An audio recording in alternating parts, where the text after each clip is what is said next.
Blog Talk Radio.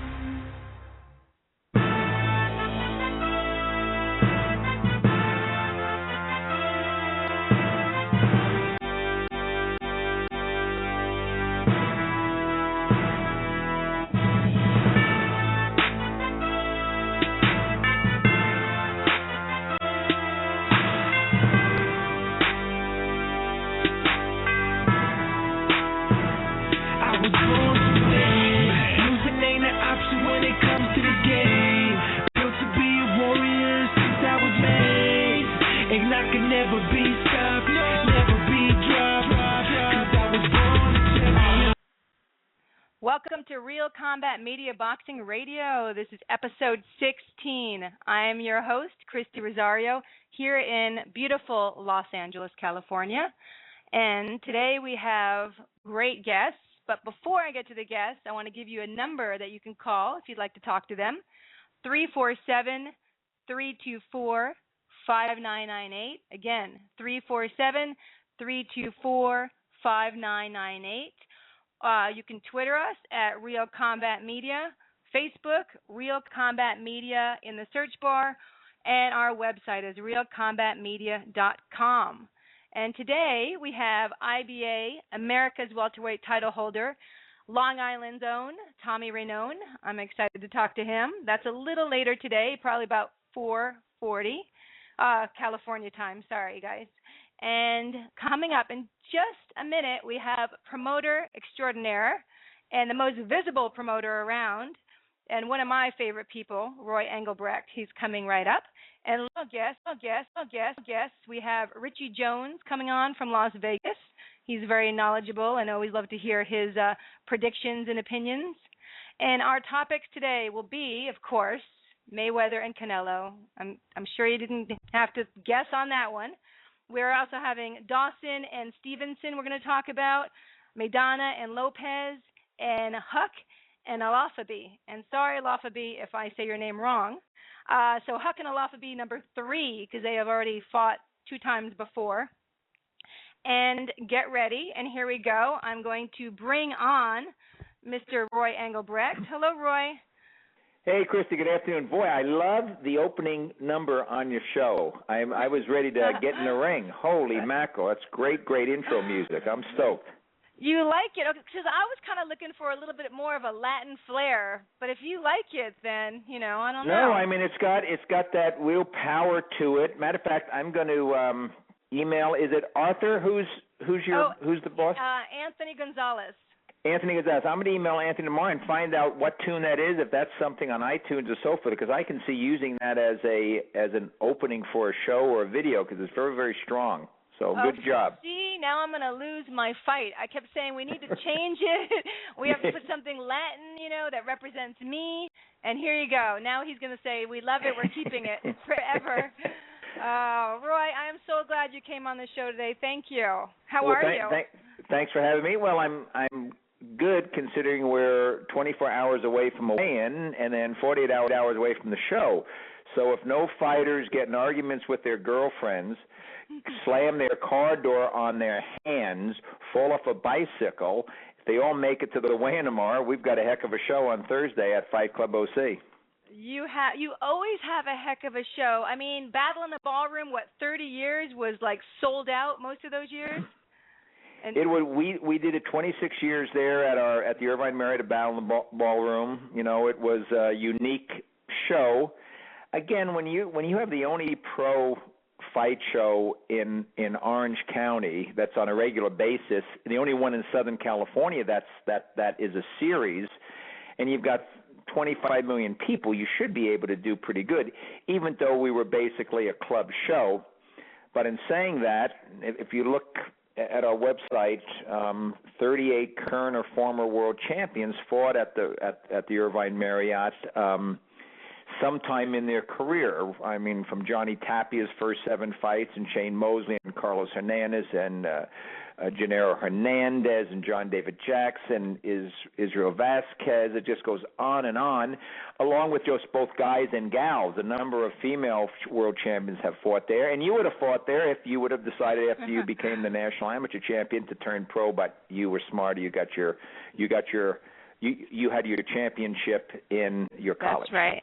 That is right. And I would have been there because you know what? I love your shows. And I worked for you. I have to tell everyone who doesn't know me, I worked for Roy in so many different capacities, right? I mean, I was I turned off lights. You were our we do a lot of entertainment because I'm really believing kind of the minor league baseball mentality for club shows is about entertainment, and you coordinated a number of our special promotions on that, and that's why you could almost be a promoter because you've been around the business, and it's kind of like osmosis.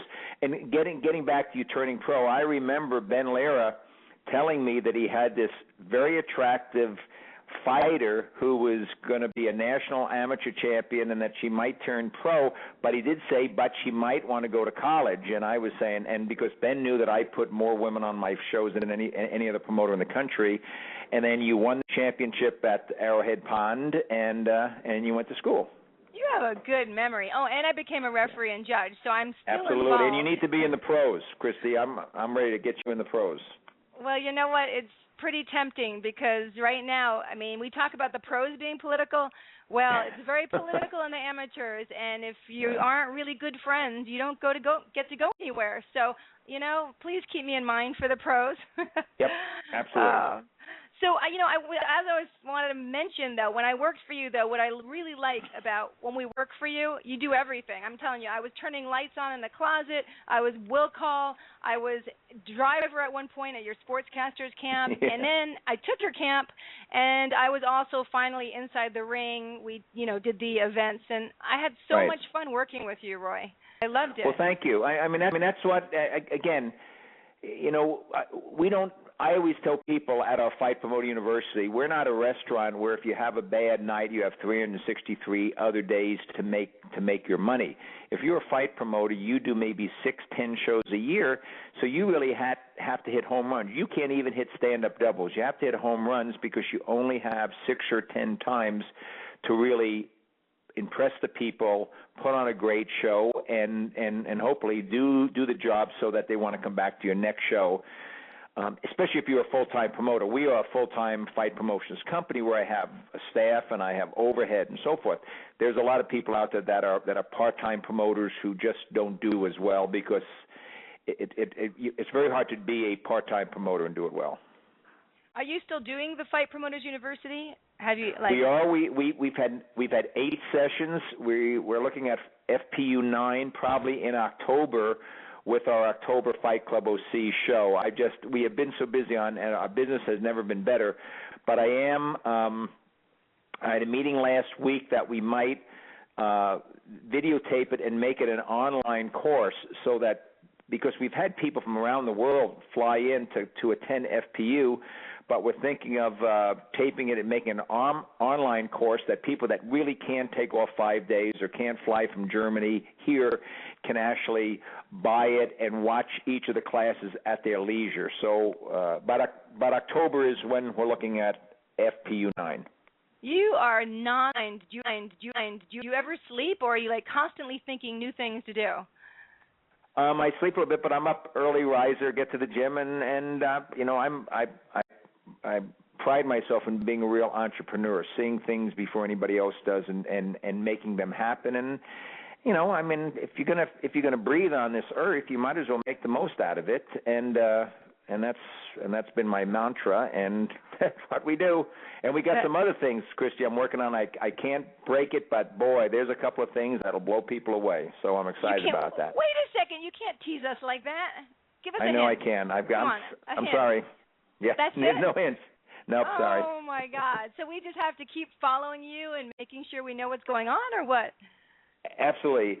If any of these 2 or 3 break, it'll be major news. So you know. And you say Roy talked about it on my show first. Real Combat Media Boxing Show. Well, I hope you'll come when you can talk about this. I hope you'll come back and talk to me about it. You're a special friend. But you know what? I want to go back in history to the Roy because when I was getting my master's, you let me interview you, and I found out some very, very interesting things about Roy Englebrecht that probably people don't know. And if you don't mind, I'd like to talk about when you were a boy. So we're going to go back for a few years and talk about, your first experiences, why you got into boxing from that childhood, because I know you started very young. Well, I came very dysfunctional upbringing, and to me, to kind of get away from the madness in my family, I remember tuning in, and again, this was back in the 50s. I remember tuning in on Friday night on black and white TV, Don Dunphy and Gillette Cavalcade of Sports, and I just was fascinated with it. They were almost all the time from Madison Square Garden, and I remember Don Dunphy, this commentator, and Joey Giardello and Carmen Basilio and Benny Kit Perret and Emil Griffith and Sugar Ray Robinson and Paul Pender, and I just got caught up, and I did not miss Gillette Friday night, Gillette Cavalcade of Sports, the Friday night fights, and so that was my first introduction to the boxing business, and I've been a boxing fan, even though I was an athlete in college. I never boxed because I wasn't in an area where there was boxing gyms and so forth. But I've always liked the sport. I'm not a person that came to the sport later. I came to the sport later 30 years ago as a promoter and to make the fight business and the boxing business a business for me. But what I've seen over the years is that they're the best athletes in the world, the boxers, because I really have seen that. They're not only the best condition, but I think their eye-hand coordination. What has always impressed me that the few fighters I know, professionals, are very good golfers, and I've always said that's why boxers are great athletes, because they have this unique eye-hand coordination and reflexes which translate into golf, which is a very hard sport. And so I'm a boxing fan. Yeah, I agree. I always tell my students that boxers are the most well-conditioned athletes, and you're, like you said, great hand-eye coordination. Yeah. I mean, I love boxing myself. I do want to go back a little bit, because we kind of went fast through your childhood, because I want to talk, if you mind, for a few minutes just about the dysfunction that you went through, because a lot of kids and a lot of adults had to do something to escape. And some people don't know that, okay, someone like you, a promoter, a big entrepreneur, actually has had issues. And so if you don't mind maybe expanding on what kind of dysfunction that you had to go through to escape to that extent. Well, no, and again, it just, I had a very brutal father and abusive father, and was separated during my growing up with my mom and finally divorced. And so there was no love and no hugging, and never picked up a baseball or basketball or did anything, and was very upset that he even had a son. So you kind of escape through just reading and following sports, and kind of sports became the big thing, or radio and listening to music. And then I left home, and my freshman year, and lived at home from the time I was 13. And you get your own education, and you find something inside you that says, I'm gonna make it. And certainly by the grace of God, I've had the success I've had. Unfortunately, I have to say I've had the success I've had thanks to me. So many people that I really envy say, I really thank my mom and dad for where I am today, because they really pushed me and made me the man I am today. I can't say that, and I miss that. I wish I could, but you're dealt the hand that you live the hand that's dealt you, and that's it. Well, wait a second, Roy. So, yeah. Right now, did you ever kind of come to terms with your parents? Was there ever any kind of, I don't know, did they ever see the light that, wow, I was very destructive? My dad too. He passed away. Would never admit that he was the greatest guy going, and so forth. So I did make. It was very hard to forgive. It's very hard to forgive. You can forgive. You can't forget. And it was very hard to forgive. I did forgive him at the end, and you know. And my mom, bless her heart, is still alive and is a wonderful person, but she just wasn't. She was just so dominated and abused by my dad. She was hard for her, and she had not shown any love in a real touchy-feely way. She's a very giving woman. And to her love is just giving things. And I came to terms with it. So it's what happened is you hope to end that cycle in your own life, so that when you get married or you have kids, you don't repeat the sins of your parents or the sins of your father. And unfortunately, in a lot of families, it just repeats itself. If there's abusive father, then the son is abusive, and then their son is abusive, or there's alcoholism and so forth. So, by certainly a spiritual bond in your life kind of allows you to get a scissor and cut your past and cut any cord that's holding you to your old life or your old and the way your parents treated you. You have to say, I'm not going to be that way to my kids, and you have to work at it. Well, it must be hard work, and I know that you have 2 beautiful kids. You have a daughter and a son, and how do you feel like you've been able to be with them? Have you broken that pattern? Are you affectionate with them? Oh, absolutely. Yeah, I mean, again, I screw up every day, and I'm a sinner saved by grace, and but I have, because I was there for my children, and I love them, and I took time, and sports was a big part of both their lives, my daughter especially, on that, and so the cycle was definitely ended.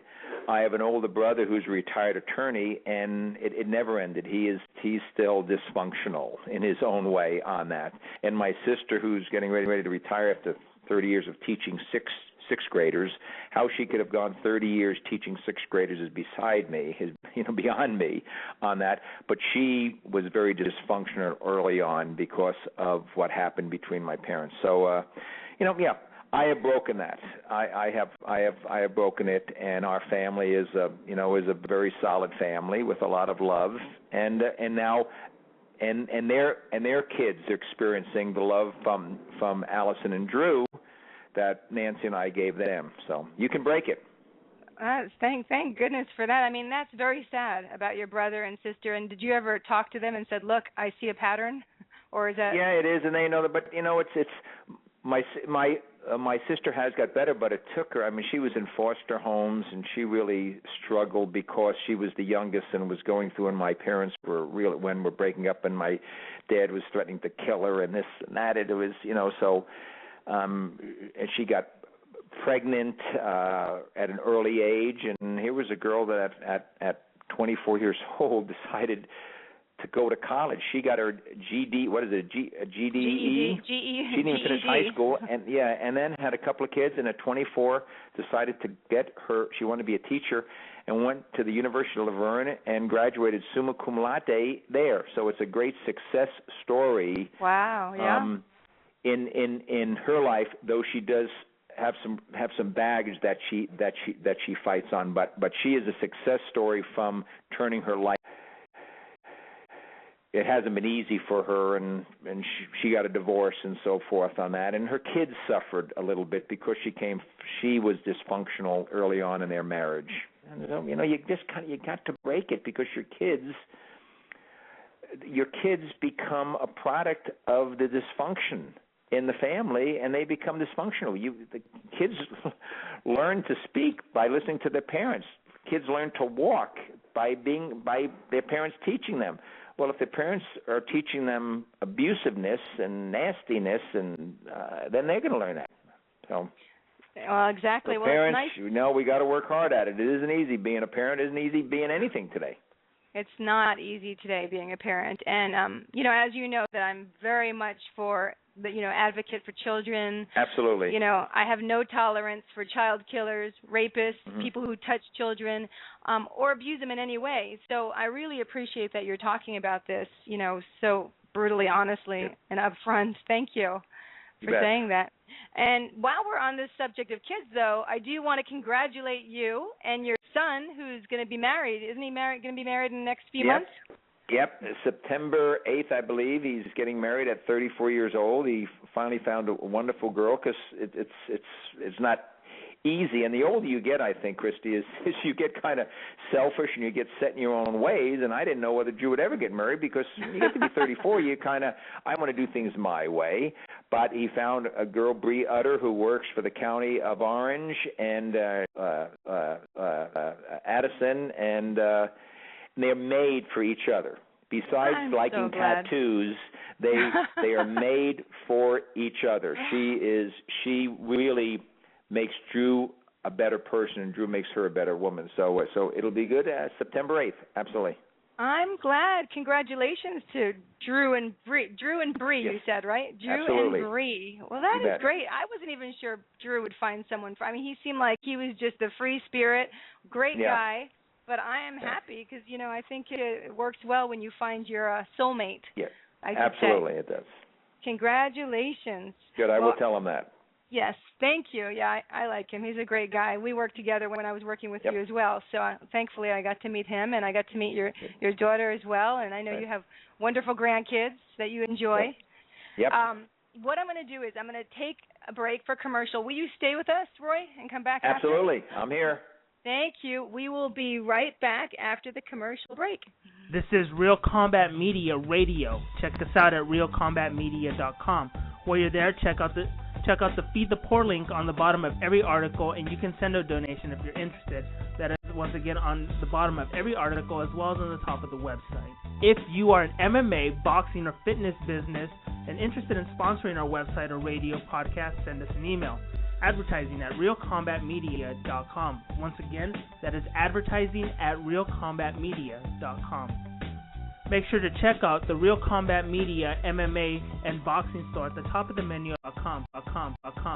We carry a collection of products. We have the Cardio Mask, which is excellent for all fighters, endurance athletes, and serious fitness enthusiasts.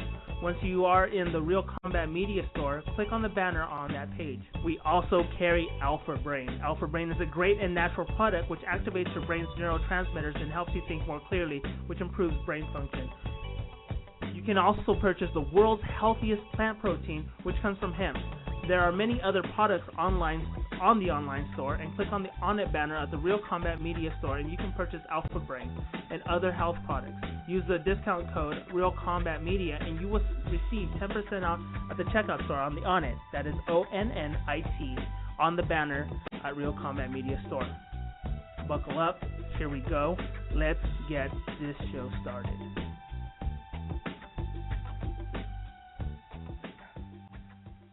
Welcome back to Real Combat Media Boxing Radio. This is episode 16, and I'm your host, Christy Rosario. Feel free to call us at 347-324-5998, or you can Twitter us at Real Combat Media, Facebook Real Combat Media, or our website realcombatmedia.com. And before we come back to Roy, I want to just tell you about a website. It's called Christopher'sClubhouse.org. It's about safety, education, and empowerment for children, talking about children. This website was started by Micah Moulton, and she's the founder and executive director of Christopher's Clubhouse because her 10-year-old son was kidnapped and brutally murdered in 1995. But she turned this horrific situation into helping other children. They have a national program called RAD for kids, how to be safe. It's a 10-hour curriculum. Teach about good, bad, and unwanted touching, fire, dog safety, home vehicle safety, and then a teen girls program and stuff for the family as well. So please check out Christopher'sClubhouse.org. Christopher'sClubhous.org. So Christopher'sClubhouse.org for safety, education, and empowerment for children. And we are going to come back with Roy Englebrecht, who I'm really enjoying speaking to. Roy, you still around? I'm still here, Christy. Oh, good. Okay, now we can come back a little more to the present because you've been a promoter now since 1985, is that correct? February of '85, we did our first show at the Irvine Marriott, Don Frazier and I, and here we are in 2013. So I think that adds up to about 28 years. Yeah. 28 years, and I think you look the same. I keep seeing pictures, Roy, and you never change. I don't know what it is. That's called being able to dye your hair. So if you can dye your hair a little bit. Thanks for the secret. So why don't you tell us? So you went from, you have done so many things. You've worked, it's not even boxing. You do MMA, pro and amateur, I believe. You were going to do the hybrid. Why don't you expand on right? No, that's I've been a boxing promoter for all these years, and in 2006, MMA became legal in the state of California. It was they were trying to legalize it starting probably in 2002, and the commission would always turn it down because there was a lobby by the boxing promoters who didn't want this sport to be legalized because they saw it as an infringement and they would take, fans away. But the more I looked at MMA, I said, my goodness, I like the demographics. And I would think it was about 2005, MMA, as I said, was illegal in California except on Indian reservations. And I remember probably in 2005 in a supermarket, I saw up on the bulletin board there were some flyers about this cage fighting, and that's sort of what cage fighting, and it was at Saboba Casino. I didn't even know where Saboba Casino was, but I said, you know what, as a promoter, I've heard about this cage fighting. I need to go out and see what it's about. And this might have been actually in 2004. But it was on a Saturday, and I had no idea where Saboba was, and got directions, and it was a rainy Saturday, and I'm thinking, do I want to leave Newport Beach and drive out to Saboba, which is out past Riverside? And so I left. I'm driving about an hour. It's raining, and I'm saying, what in the world am I doing? I thought I was going to the end of the earth out there. And I remember going in the middle of nowhere, and here all of a sudden, side of the road, and people were walking and to this casino, and it was raining, and they had an old kind of a rodeo arena, and there were probably 3,000 people sitting in drizzling rain watching this cage fighting, and they were all tattooed, they were all young, and I said to myself, my goodness, if people will drive out here on a Saturday in the rain and sit to watch this, we've got some passionate fans here. And I noticed they were all the Generation X and the millennials, even before they were called that. I drove back saying, my goodness, there's a segment, a demographic that I don't see at boxing. And I became an MMA fan and advocated for it in 2006. It was approved in the state of California.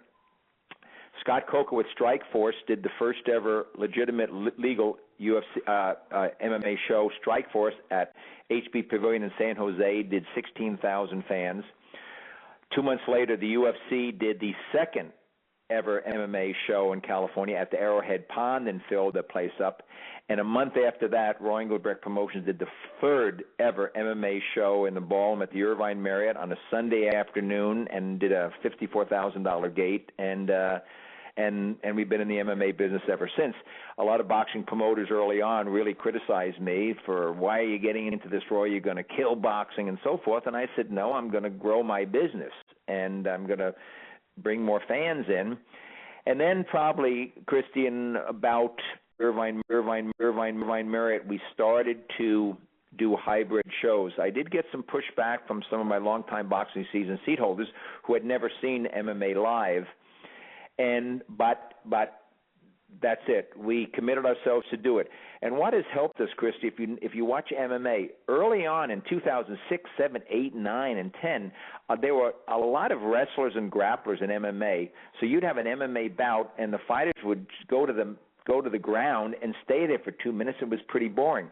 What we're seeing, because we do so many MMA bouts, we're seeing a lot more younger fighters who are strikers. And they're standing there and striking. So if you're a boxing fan, you're loving this because these guys are standing there shooting jabs and duking it out. Exactly. Absolutely. And so it is. Again, Thursday night when my card introduces, let's say, hey, are you ready for some MMA? There is a real big buzz in the crowd. They're anticipating seeing it because it's such a different look. and that's why we do it, and I'm very happy. Am I a boxing fan? Absolutely.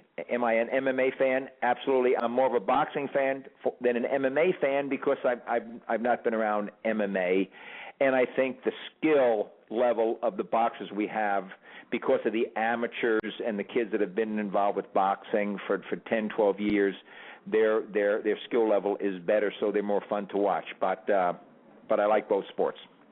Plus, Los Angeles, for amateur boxing, we have the largest local community in the United States, so we have the best of the best boxers just right here.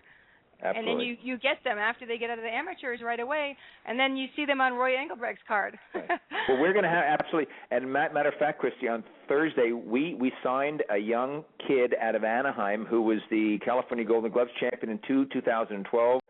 Had a shot at the national team, a young kid named Dwayne Victorian, who we're very high on, and we signed him. He's from Anaheim, and we signed him to a promotional contract, and Paul Velarde is training him, and he's going to make his pro debut Thursday night, and he's a product of a very good USA boxing program from Southern California.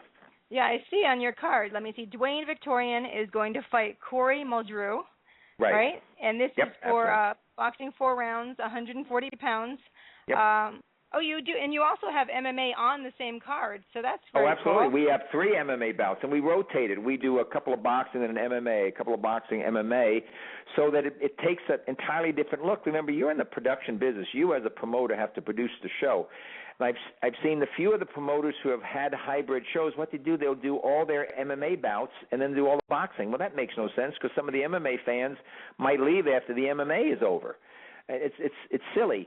Integrate it so you alternate back and forth, and then it changes the look, because here you walk in 2 fighters who are boxers.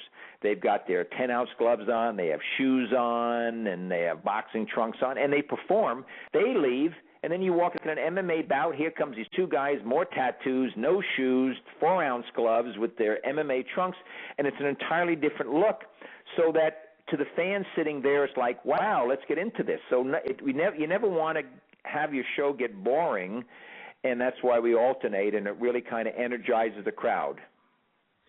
Yeah, I agree, because I'm looking at your card right now, and you have, let me see it. So boxing first, you have Jonathan Hamm, who used to be with Michael King's program, Absolutely. All-American Heavyweights. He still is, as a matter of fact. Oh, he still is. He still is, except All-American Heavyweights is no longer. It's now King Sports Worldwide. They don't have The Rock anymore. Now these fighters are just signed to promotional contracts, and they train on their own and so forth. He just is promoting them. Well, that's good. I'm glad that he turned, because he had some real talent there. I'm glad that Jonathan He spent a lot Hamm. of money there, absolutely. Lots of money. So Jonathan Hamm is going to box Andre Carthron, and he's from L.A. as well. So Andre he's from L.A., and that is a grudge match. It is. If you go to Andre Carthron, has his website, and he does videos, and he talks, and there is no – they were at the last show, and they almost got into it after the show. They were calling each other out, so that could be – at the weigh-in tomorrow, I'm going to make sure that we have extra people there, so there will be no face-off. No face-off. No face-off. They're going to be talking trash, unfortunately. But well, you know what? That might make you already have a sold-out crowd, so I was going to say that might make it fun for everybody. But it's going to be fun. Those are going to be okay. Well, that's going to be good, because I know Jonathan Hamm and Andre, so I'm sure it'll be a great fight. And then going on to the next one, you have 6 rounds with Jose Correa. How do you pronounce his last name? Correa? Jose Correa, correct. Correa against, you got to pronounce this person's name. Karihi. Yeah, he's from Tahiti. He just fought for me at my Lakeside show. I don't have it in front of me, but that could be a very good fight, because the kid is a skilled fighter from Tahiti that his people are managing him, brought him over here, and now he's training here and staying in Los Angeles. Yeah, I see. He's 4-0 with 2 knockouts, so he's doing well. I'm sorry, I need to pronounce his name though. Karihi Tihe. That's pretty good. I'll take that. Absolutely. Okay. And then the next bout you have Malanga Dehu against Keith Bush. I'm sorry, I hope I'm not butchering his Keith Bush, name. right. Malanga Dehu is French, and he's being managed by a group out of Beverly Hills. And this would be a big fight for him. He made his pro debut in April, and some of these kids, as you know, Christy, it's a real different world going from amateurs to pros, and some of them really it takes them several fights to adjust. He struggled against the kid that he should have knocked out, and he comes with a pretty good pedigree. But I like to hope he gets his second win on Thursday. Wow. Well, good luck to them, to him. So right. After that, we have Rachel Cummings, and I remember Maya, another name I'm going to struggle with. Oh, yeah, so will I. Victorville. But that should be a good fight. That's a 3-by-3. Oh, that's MMA. That's an MMA, absolutely. We have a female MMA bout. Mm-hmm. Awesome. And then we have, I know Charles Martin, another All-American heavyweight guy. Charles Martin against Joshua Clark. That's going to be a very good fight there because Josh Clark has been out here. And matter of fact, Josh Clark beat Jonathan Hamm. That's Hamm's only loss. Oh. So, and Charles Martin's undefeated, so that could be an interesting fight. Yep, 6-0, 6 KOs for Charles Martin. That should be interesting. Then we have another MMA. We have Darren Smith and James. A lot of these names. I am so sorry. Sorry, guys. Then we have James Moon Tassari, I think, and that's a featured MMA bout because both I think Darren is undefeated. That'll be a war.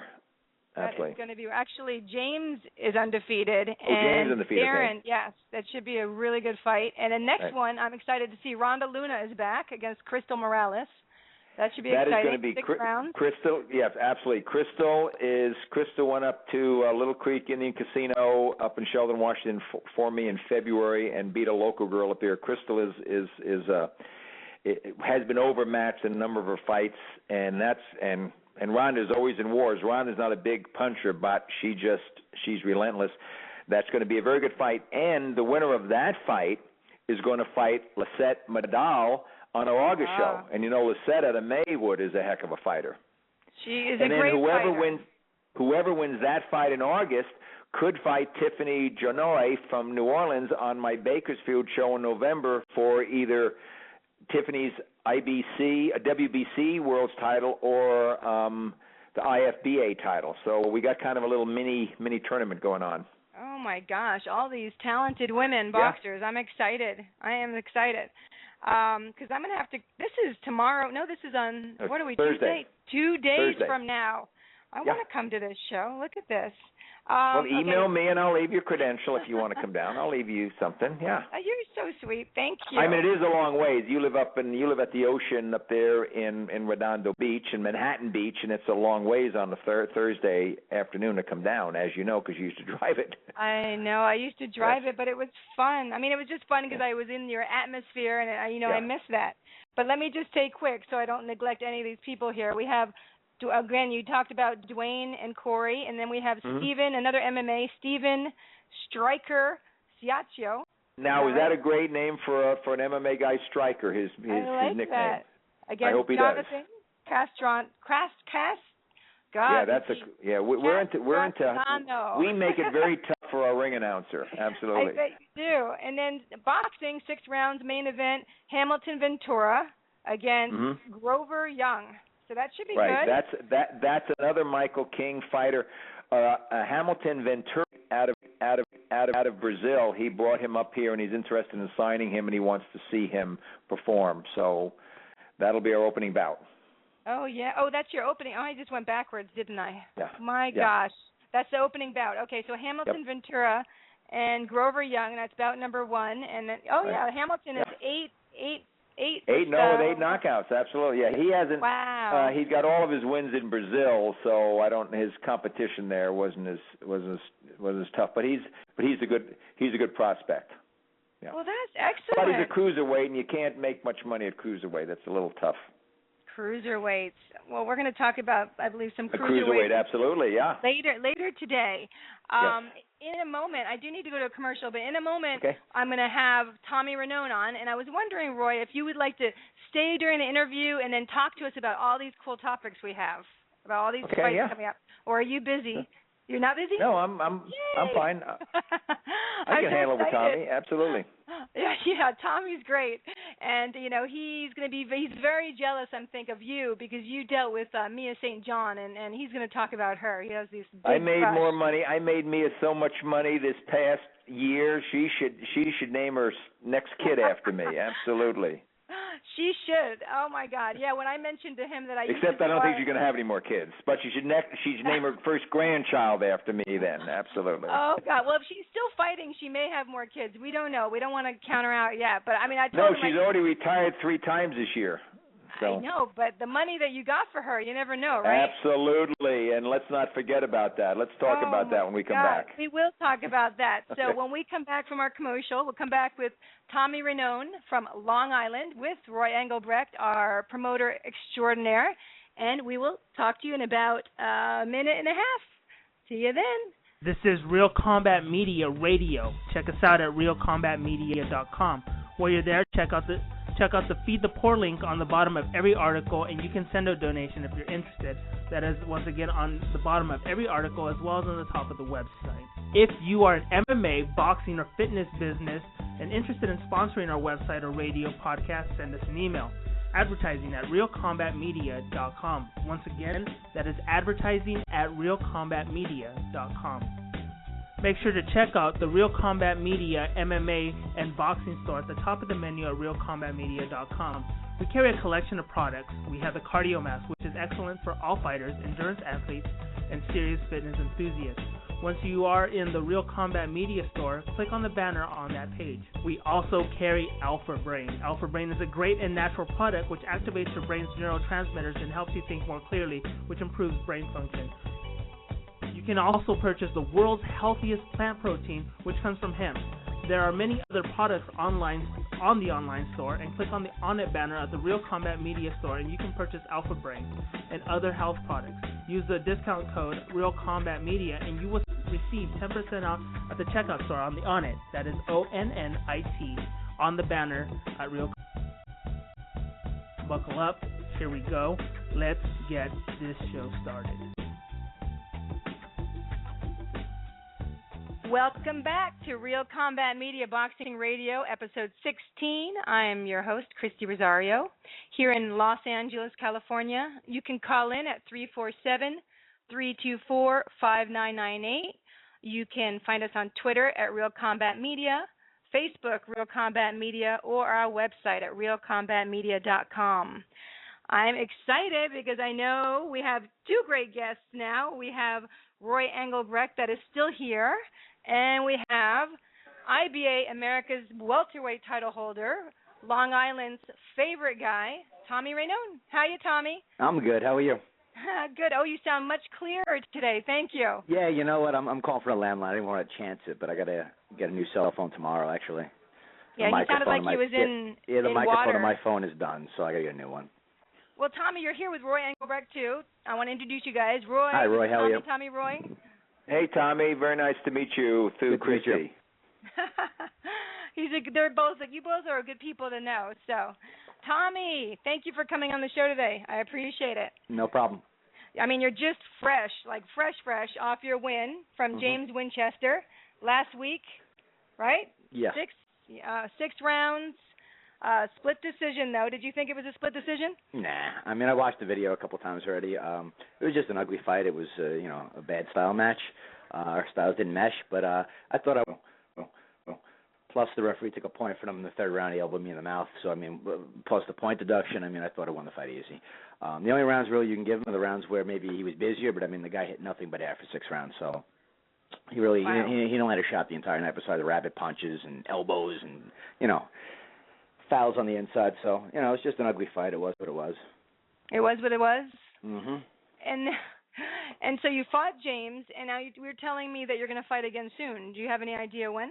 I'm going to fight, it looks like August 3rd in Atlantic City. Originally it was supposed to be at Resorts Casino, and it looks like it's getting moved to Taj Mahal, which is actually a bigger venue. But, the date remains the same, so it looks like it's going to be August 3rd. So I'll know a lot more about it in the next probably 2 weeks or so. You'll have to let us know so we can say, advertise that Tommy Rainone is fighting.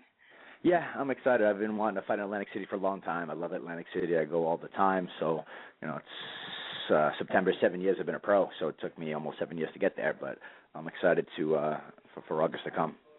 Very cool. You know, and I was remiss not to say that your record. So you've won 20 with 4 knockouts. You lost 5, so you have 25 bouts. Yeah. I'm so used to saying bouts in amateurs, so fights.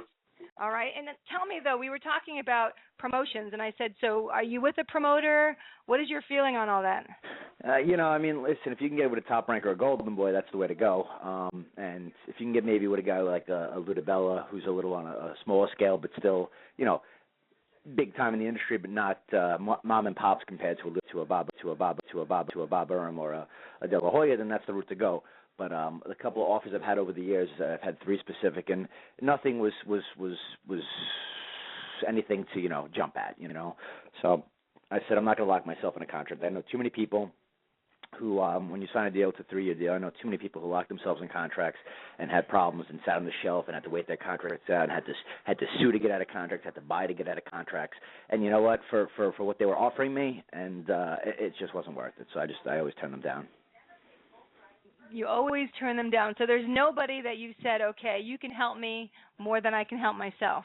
I'm sure there are people out there where that would be the case, but as far as what's been offered to me, I had 3 deals offered to me over the last few years, and of those 3, it really wasn't much more than I could do for myself. So, and again, you've got to keep it realistically in the back of your head that it's like a marriage; it can go wrong, and if it goes wrong, the fighter is the one that's not in the bargaining position. The promoter has all the power. So, for what was offered to me, it wasn't worth me signing. So we were talking about some of your friends who have had hard times because now they're kind of tied up in a contract and they don't get fights. Can you explain that? Yeah, I got a couple of friends. I got I don't want to mention a name. I think I discussed it with you a little bit, but I got a friend that's on with Square Ring, and this was a few years back. And first couple of fights, things went well. He was making decent money, and then he had a hand injury. Where he needed surgery, and they basically left him high and dry, and he had to come out of pocket, put himself in all kinds of debt. It cost him like $25,000. And then once he finally was ready to go again, they were doing nothing but offering him tough fights for short money. And he basically wanted out of his contract. They wouldn't let him out of the contract, so he was shelved for over a year. And then when he went to once he thought his contract was up, he went to fight, and they blocked him from fighting, saying that, you know what, your contract isn't up because even though it technically expired, you were injured. So because you were injured, you're with us for another year now.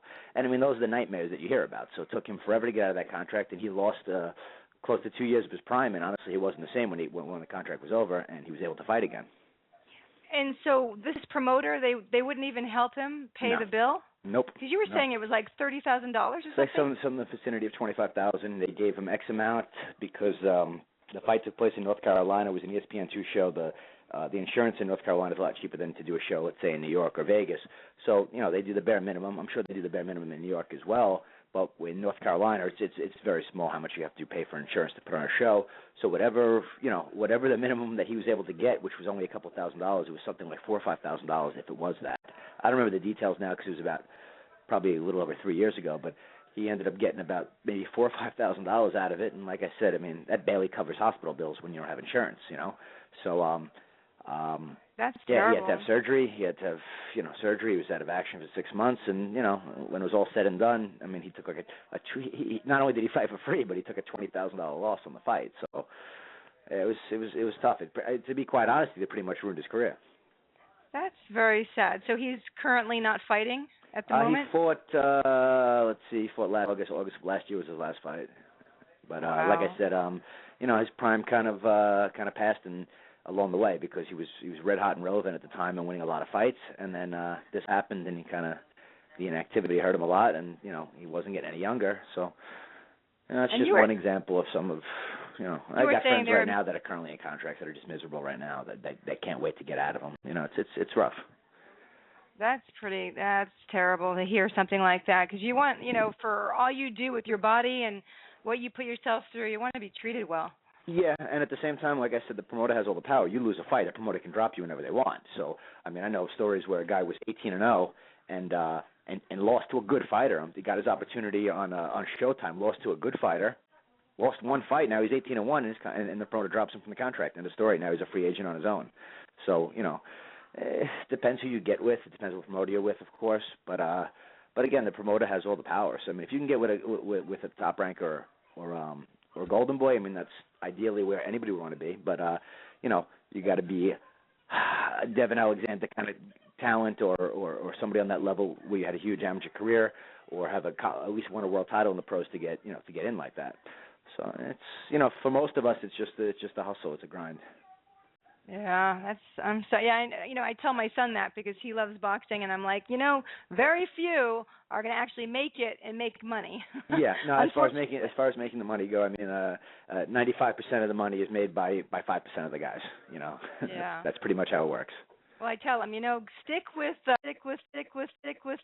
baseball. You get a scholarship to college away. Yeah. And I love boxing. Don't get me wrong. I love it. That's why I have a regular job. I have a good job. Boxing supplements my income. It's my passion. And I do it to the fullest that I can under the circumstances. But I don't rely on it. I can walk away from it whenever I want, and I'm happy doing it. Well, yeah. Well, tell us about, because you kind of went through high school, started college, and you got this fantastic job. At night, you work at the Hilton, right? Yeah. Yeah, I barely graduated high school. I had the help of a few teachers, but I barely got through high school. And after I gave college a shot, and after about a year, I'm saying to myself, "What the hell am I doing here?" I mean, I hated school, absolutely hated school since I was a kid. So I dropped out of college after about a year and a half, and I wasn't doing much. I was working in a stockroom at the Wiz actually until I was like 21, 22 years old, and then the Wiz went out of business. They were owned by Cablevision, so they went out of business, and then I had to get a job, and I ended up getting a job at a Days Inn hotel, and I think subconsciously because I love to travel, I guess I kind of gravitated towards the hotel industry, and I've been there ever since. So it's been 10 years now. So the Days Inn for a couple of years, and then I moved over to Hilton in 2000 at the very end of 2004. December of 2004, and I've been there for 8 years now. But that's pretty cool because, most of these people that are trying to get jobs at the Hilton, have gotten their master's or their bachelor's or master's in restaurant management. Yeah, and hotel and restaurant management. Hotel and restaurant management. And here you are, you just kind of go in, and did you have a connection? Not really. I mean, I started out like on the ground level, like I said, at the Days Inn. I had a slight connection back then. A girl I knew that worked in the restaurant that was connected to the hotel put in a good word for me. So I guess I got past more qualified applicants, but after 2 years there, I went over to the Hilton, and they were just opening up, so it was from the ground up. They were just opening up. A friend had mentioned it to me. I went over, I interviewed, and they hired me on the spot, and I've been there ever since. And very cool. I've progressively moved up the ladder there, so it's a good job. I love it. Most people, if you have a job that you don't hate, you're already ahead of the game. So I mean, I actually enjoy going to work. Exactly. And so at night you're working at the Hilton, and then by day you get to go and train, and you have to be nice to people at night, and by day you get to go and hit people, right? Exactly. To opposite ends of the spectrum. Well, that's pretty cool. Well, I was talking with Roy, and we were talking about Mia St. John, because I know somebody has a crush Somebody on Mia. might. I don't know who. Somebody might. Roy, what's up with this? You got to actually be with Mia, and Tommy wants to be with Mia. Well, you think being with Mia was something that you strive for? Mia, bless her heart, you talk about high maintenance, Tommy. Oh, You've never met a woman that's more high maintenance. I'm half joking, but I'm half serious. And Mia, I'll tell you, you talk about a promoter's promoter. Mia knows how to promote herself, and bless her heart, she's 46 years old, and she's probably made. And Tommy will appreciate this. More money than most guys. She called me about a year ago and said, let's put Roy. You're the only guy that can do it. Christy and I want to meet for the third time, and Christy's and we'll do it for $25,000 each, which I thought wasn't bad. So I was able to get a few of my contacts and sell the idea. We named it Final Victory, and it would be Christy going for a 50th and Mia trying to avenge, and we got the WBC to sanction as a legitimate world's title on that, realizing that Christy certainly was going to be the favorite, but Mia needed the $25,000, and we did it up at a casino outside of Fresno, and it was one of those cases where Christy just didn't show up, and Mia trained so hard, and she really just no one thought. Mary Ann Owen was there, and nobody thought Mia had a chance, and Mia won it fair and square. Christy had to lose some weight, and I think that affected her. I was just going to cut you off and say that I'm sure I knew at the weigh-in. As soon as I saw pictures from the weigh-in, I said, "Oh boy!" I said, "Christy Martin's not winning this one. She looked terrible at the weigh-in." Yeah. And it was a shame because Christy really wanted to win her 50th. But Mia got 30 for that, and Christy got 25. And then because Mia was champion, I had another entity called me about doing a title fight, and I said, "Would you like a female title fight with Mia St. John?" They brought in Tiffany Janot from New Orleans, Bakersfield show, and gave Mia 15 and Tiffany less because she was the challenger, and Tiffany just beat up Mia. Now Tiffany's the champion, and then from that, Mia got to go to Europe a month or so ago, and I trust me, she got some good money to go over there, and she got beat up bad. Yeah, I forgot the girl's name that she fought. I know too. She's one of the very good girl.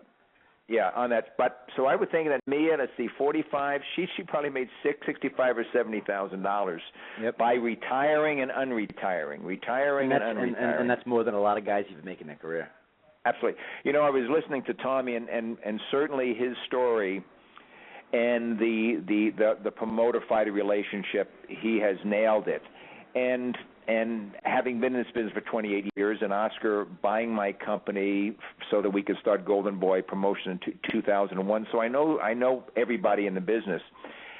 And what a fighter has to really watch out for are the small promoters who, bless their heart, maybe want to do right, but they don't have the means to be a promoter of a fighter. They need just to be a club promoter because they really don't have the experience of how to manage and grow and promote a fighter. So when a fighter signs to something like a Square Ring or Boxing 360, they mean well, but they just don't have it, right? So wait, wait just a second, Roy. Tommy said, what did you say? The second one is about the worst they have? Again, I'm not. 360 could be loosely called a promoter. They're really just they're not even promoters. They're absolutely they're basically booking agents. Right, but they tie up fighters and they sign them, and a kid can get stuck on the shelf on that. Yeah. But you can sign with the Golden Boy, and then they have 80 fighters, and they have a tough time. What I have done in the years that I've been this, I sign a fighter to a 4 or 5 bout deal. I don't want to sign a fighter to an 18-page, 5-year deal because I don't have the wherewithal to build him. I don't have the TV. But if I just signed, as I was telling Christy earlier, I signed this local kid from Anaheim, Dwayne Victorian, had a very good amateur career, Golden Gloves champion. He'll bring 55 people. Well, he lives 15 miles from the hangar, from the arena. Any local promoter would want to sign him because you wouldn't want another guy up in LA to sign him and get that. You're right. That's those the funny thing sellers. is when you say 55, I'm saying to myself, I triple that. I mean, I sell as many as 200 tickets for my fight, and what I was offered, and I don't want to name names, but what I was offered, I'm saying to myself, I'm pretty much doing the same for myself right now. Like I'm by fighting for this promoter or that promoter. So what do you offer me that I can't do for myself? Because when I'm selling $15,000-$20,000 worth of tickets for a fight, I'm covering everything on my end. You know what I mean? So absolutely, you are on that, and boy, you're a promoter's dream. Now you mentioned Lou DiBella. If in fact you at your career saying, boy, I got 2 or 3 more years, and I want a shot at really trying to make the big money. I know Lou. Lou sometimes is his own worst enemy, and Lou is pretty opinionated.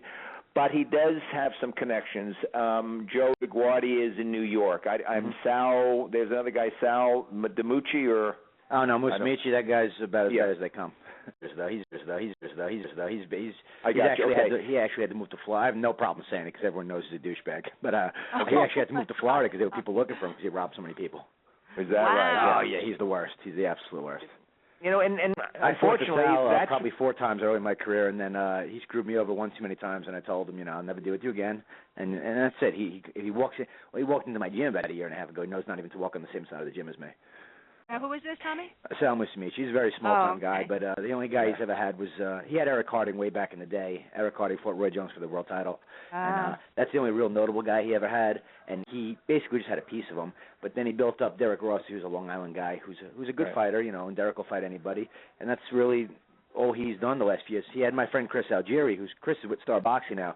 Chris is a serious talent. The kid's 17-0. He's a good-looking kid, speaks well, goes to school. He's going to be a doctor. I mean, he's got a lot of upside. The kid was 21-0 as a kickboxer. So, I mean, you're talking about a guy who's never lost a professional fight. He's 36-0 overall. And he just fought on NBC Sports, his last fight. So he had a little breakthrough fight. He threw 109 punches around. He dominated the guy.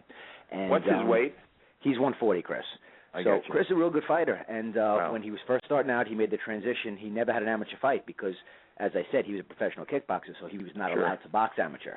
So the first time I sparred him, I sparred plenty of kickboxers, and I'm like, he got the better of me, and I was shocked. I sparred him thinking, no big deal. He's a kickboxer. I'm not in shape. I'll get around in the ring and smack the guy around because, again, he's a kickboxer. And I couldn't believe how good he was. And I said, I'm coming back in 2 weeks when I'm in shape, and I'm gonna whip this kid's ass. And 2 weeks later, it was basically at the time I was 5-0. He held his own with me every second of the way. And I said, this kid's gonna be real good. And now he goes out to California, he's sparring with Madonna and Brandon Rios, and he's constantly bettering himself. And he had signed with Sal Musumeci, and I told him early, and I said, that's the last guy on earth you want to be with. And he only made it about 3 fights with Sal, and then he somehow got out of his contract, or 4 fights with Sal, and he got out of his contract. And, another perfect example of, promoter not being able to do anything with a talent.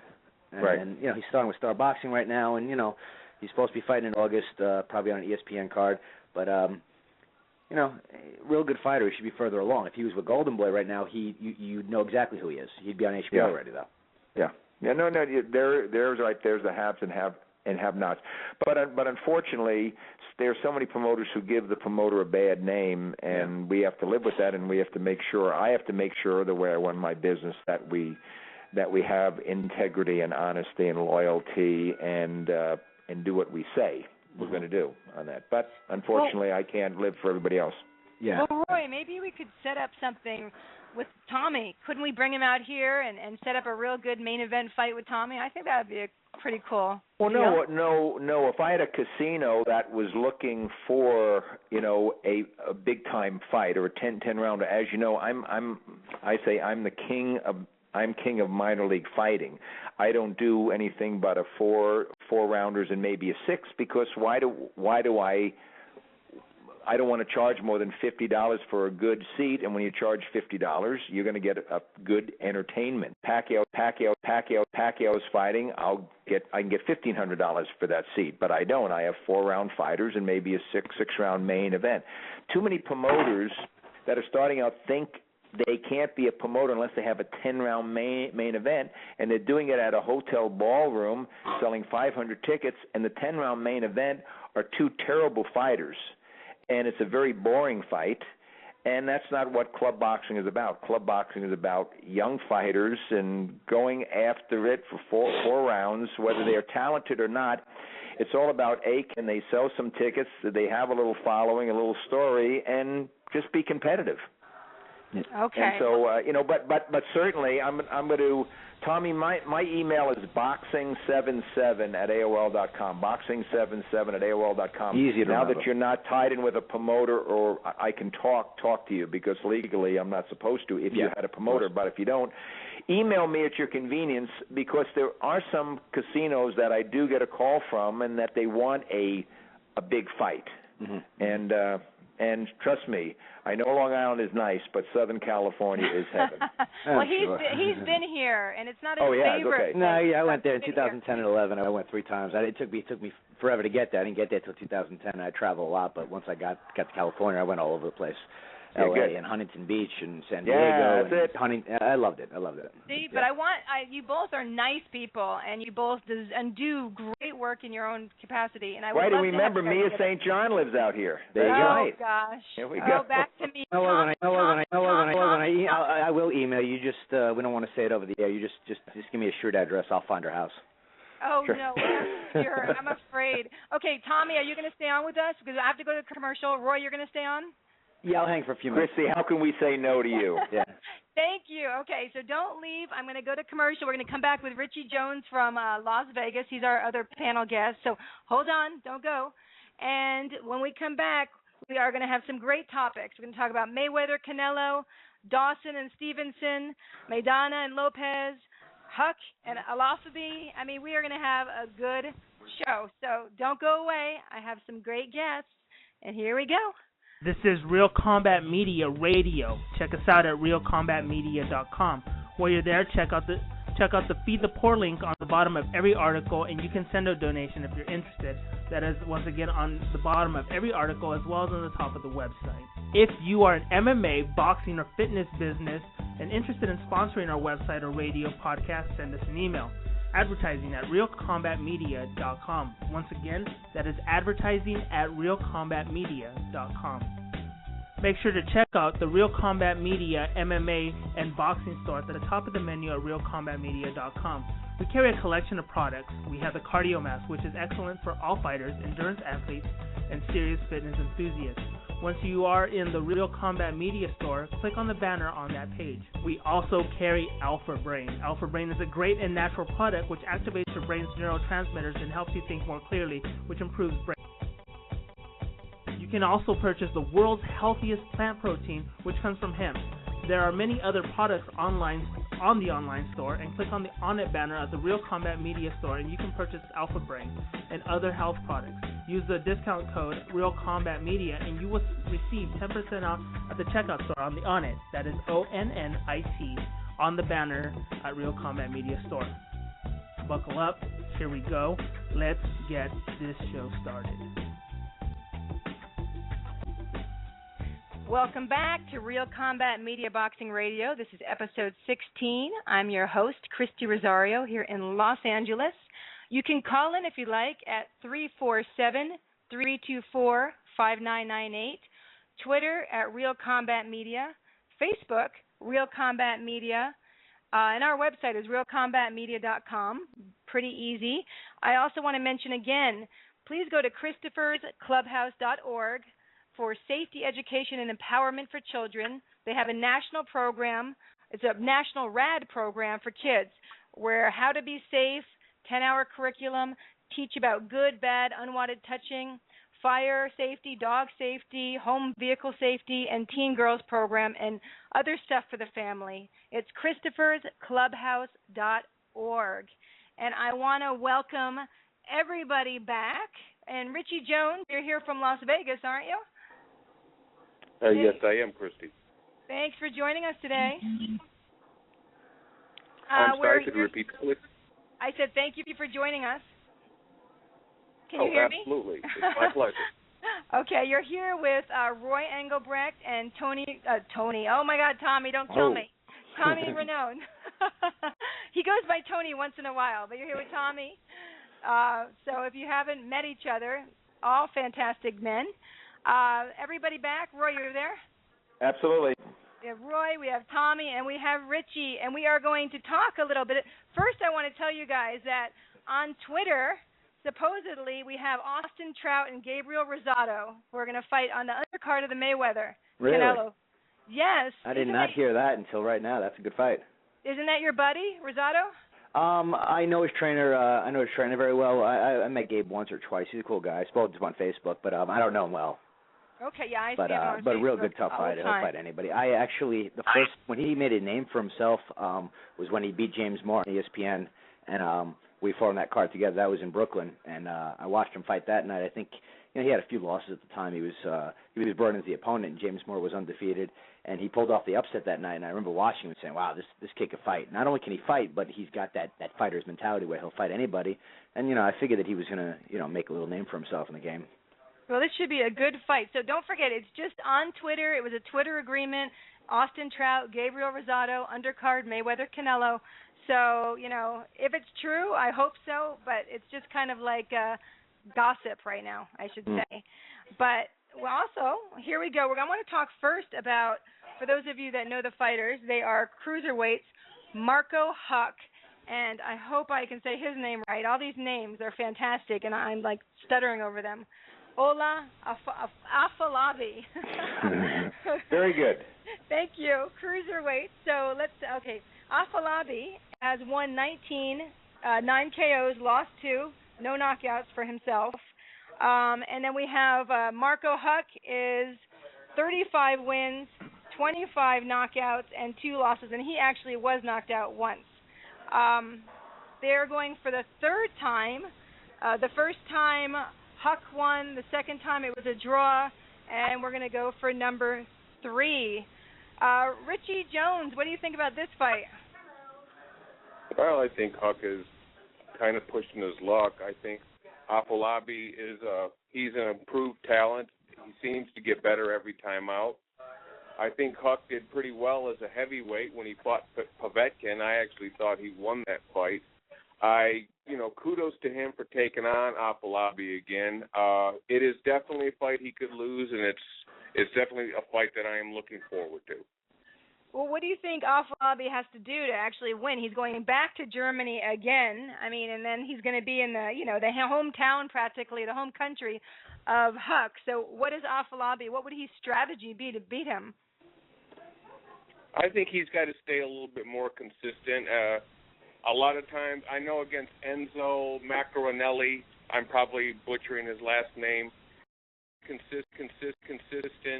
He stayed right in his face until he wore him down and knocked him out. He didn't seem to do that the last time out against Huck, and I think I think he really needs to step up his game a little bit. He may not win the decision no matter what he gets, but as long as the people see it and they can formulate their own opinions, that's the win right there. Okay. This is Roy. I like Ola only because Ola made his pro debut, Christy, at the Irvine Marriott Battle in the Ballroom. Oh, wow. And how long ago was that? Do you remember? I'll tell you when it was.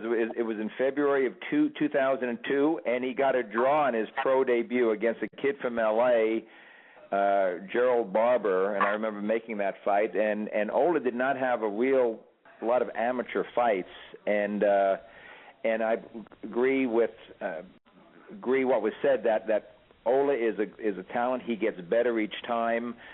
But going over to Germany again, he's pretty much got to knock this guy out. And Ola, bless his heart, doesn't have big power, but it could be a very good fight.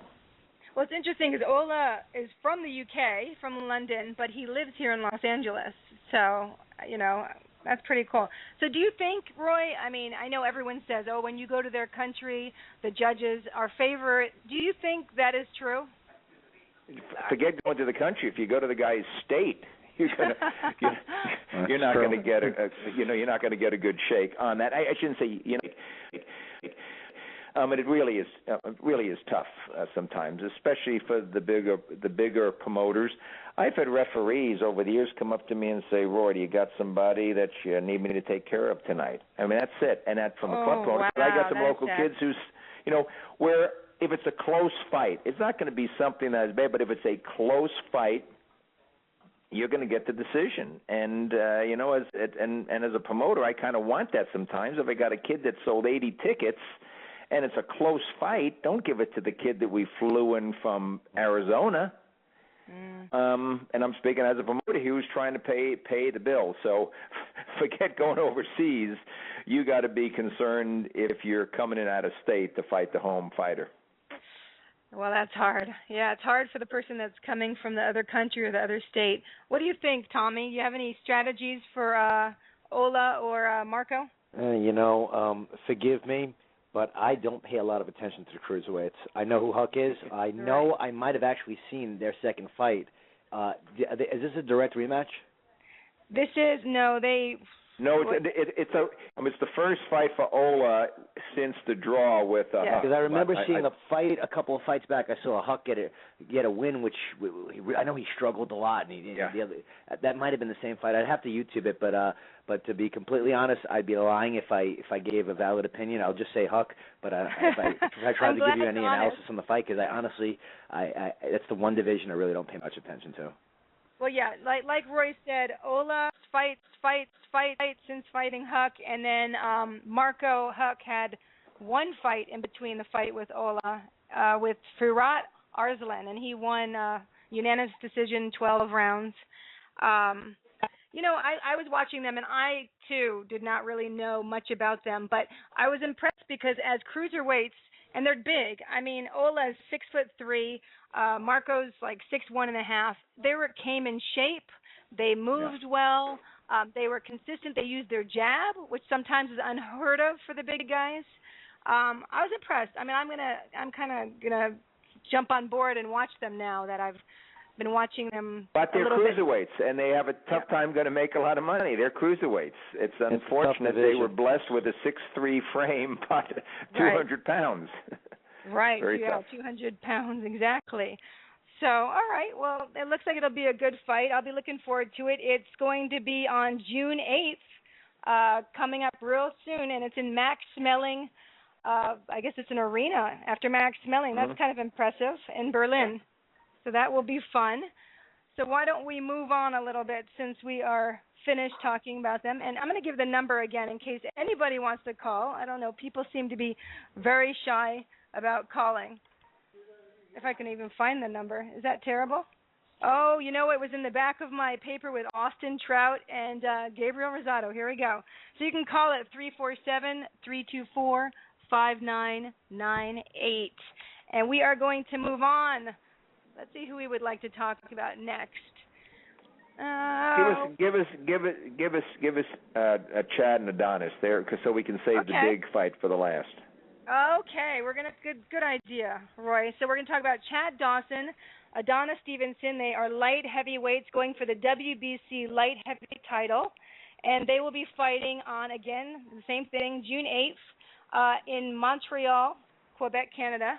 And Adonis Stevenson, he has won 17 KOs. He's lost one, and he's been KO'd once. And then we have Chad Dawson, who has won 31, 17 KOs. He's lost twice, and he's also been KO'd once. Richie Jones, what do you think about this fight? I think if Chad Dawson hasn't lost too much confidence from getting knocked out by Andre Ward, I think he's got a good chance to pull off the victory here. He's the naturally bigger man. He's a natural.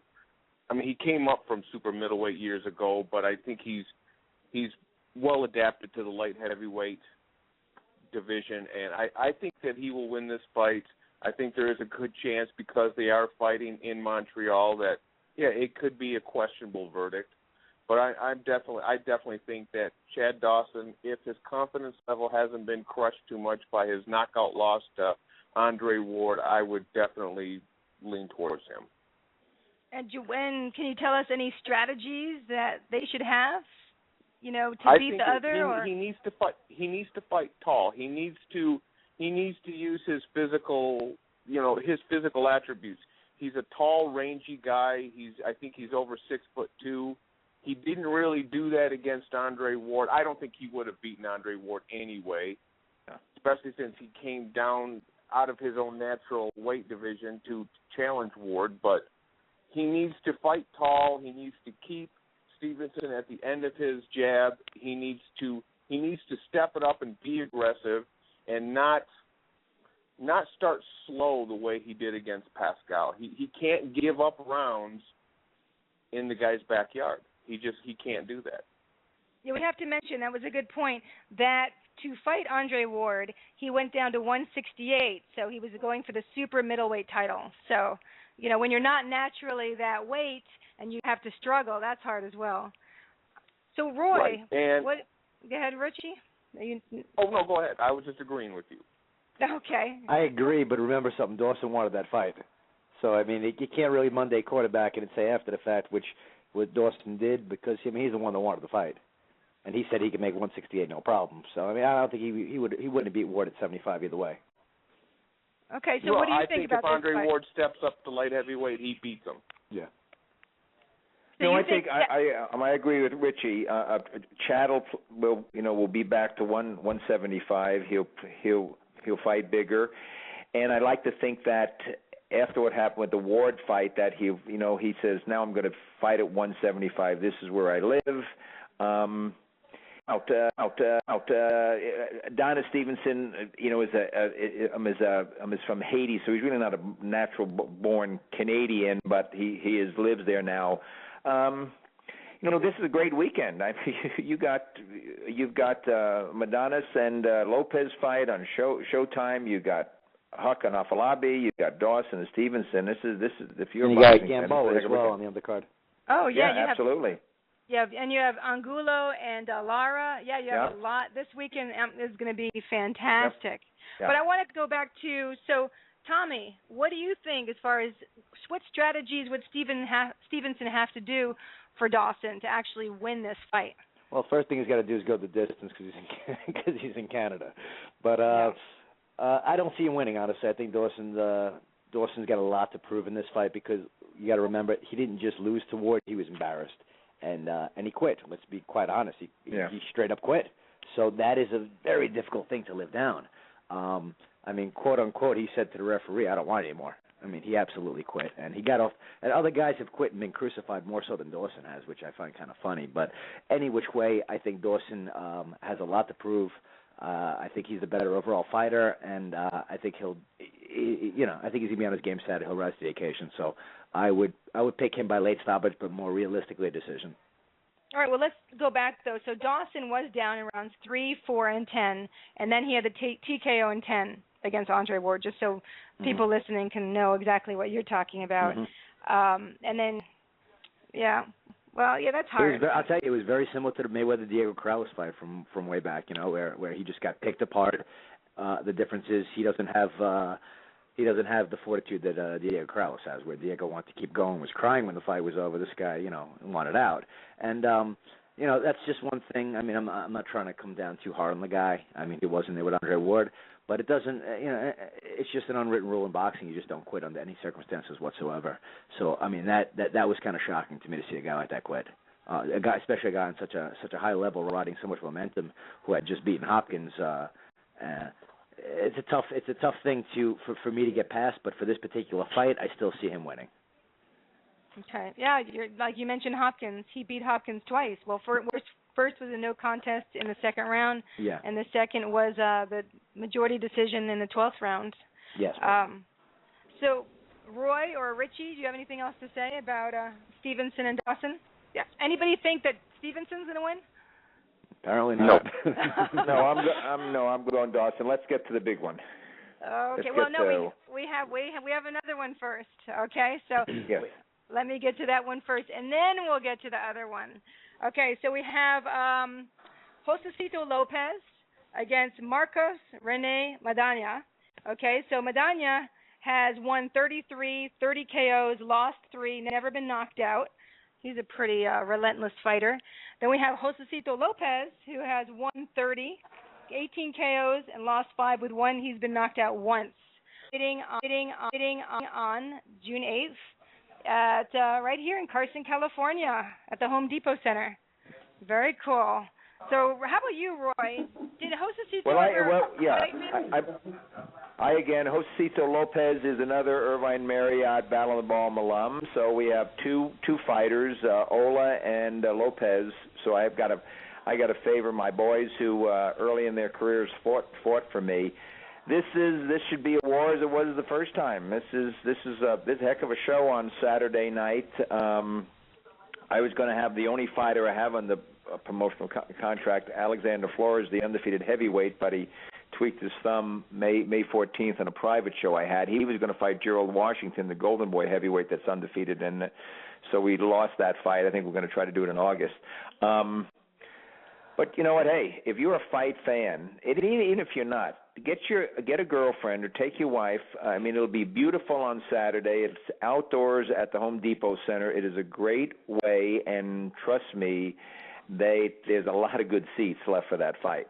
So, it's a pick'em fight for me. So wait a second, Roy. Do you have stock in this fight or something? You sound like you're promoting it. No, I am a promoter. No, it's a Golden Boy fight, and remember, I'm a Golden Boy guy here. So He's a Golden Boy guy. That's right. And they are fighting for the WBA Intercontinental Welterweight title. Just so everybody knows that they are welterweights. And what about you, Richie? What do you think here?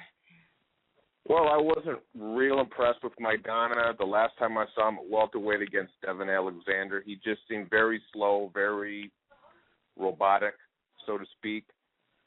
I think that Josecito Lopez was completely out of his weight division when he got knocked out by Canelo. Yeah. And let's say that was a TKO in 5th round, just so people know. Right.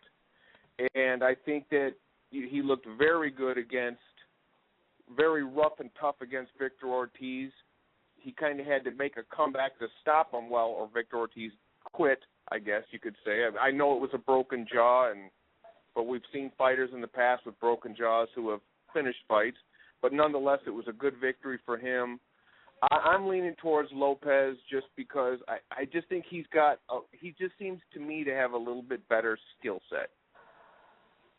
So, okay, at the same time, what do you think Maidana has to do to actually beat Lopez? Because it is possible. So, what do you think, strategy-wise? Well, he's just got to pound him. He's got to open up. He did not open up at all against Devin Alexander the way like Matisse did. Even though Matisse, after he dropped Alexander, it's like, okay, step on the gas now, and he didn't quite do that. But nonetheless, he seemed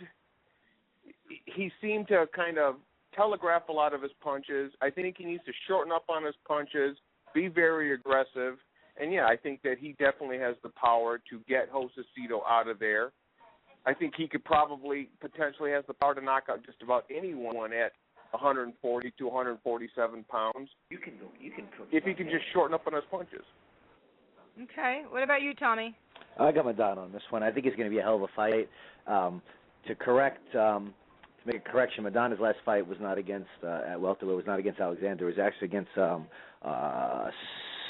Soto Carras. That he came back and he knocked the guy out, and he looked real good in that fight. And that was a war. And he was a lot more comfortable in that fight than he did with Alexander, which was his only time in his career where he's legitimately been beaten, like clearly lost the fight.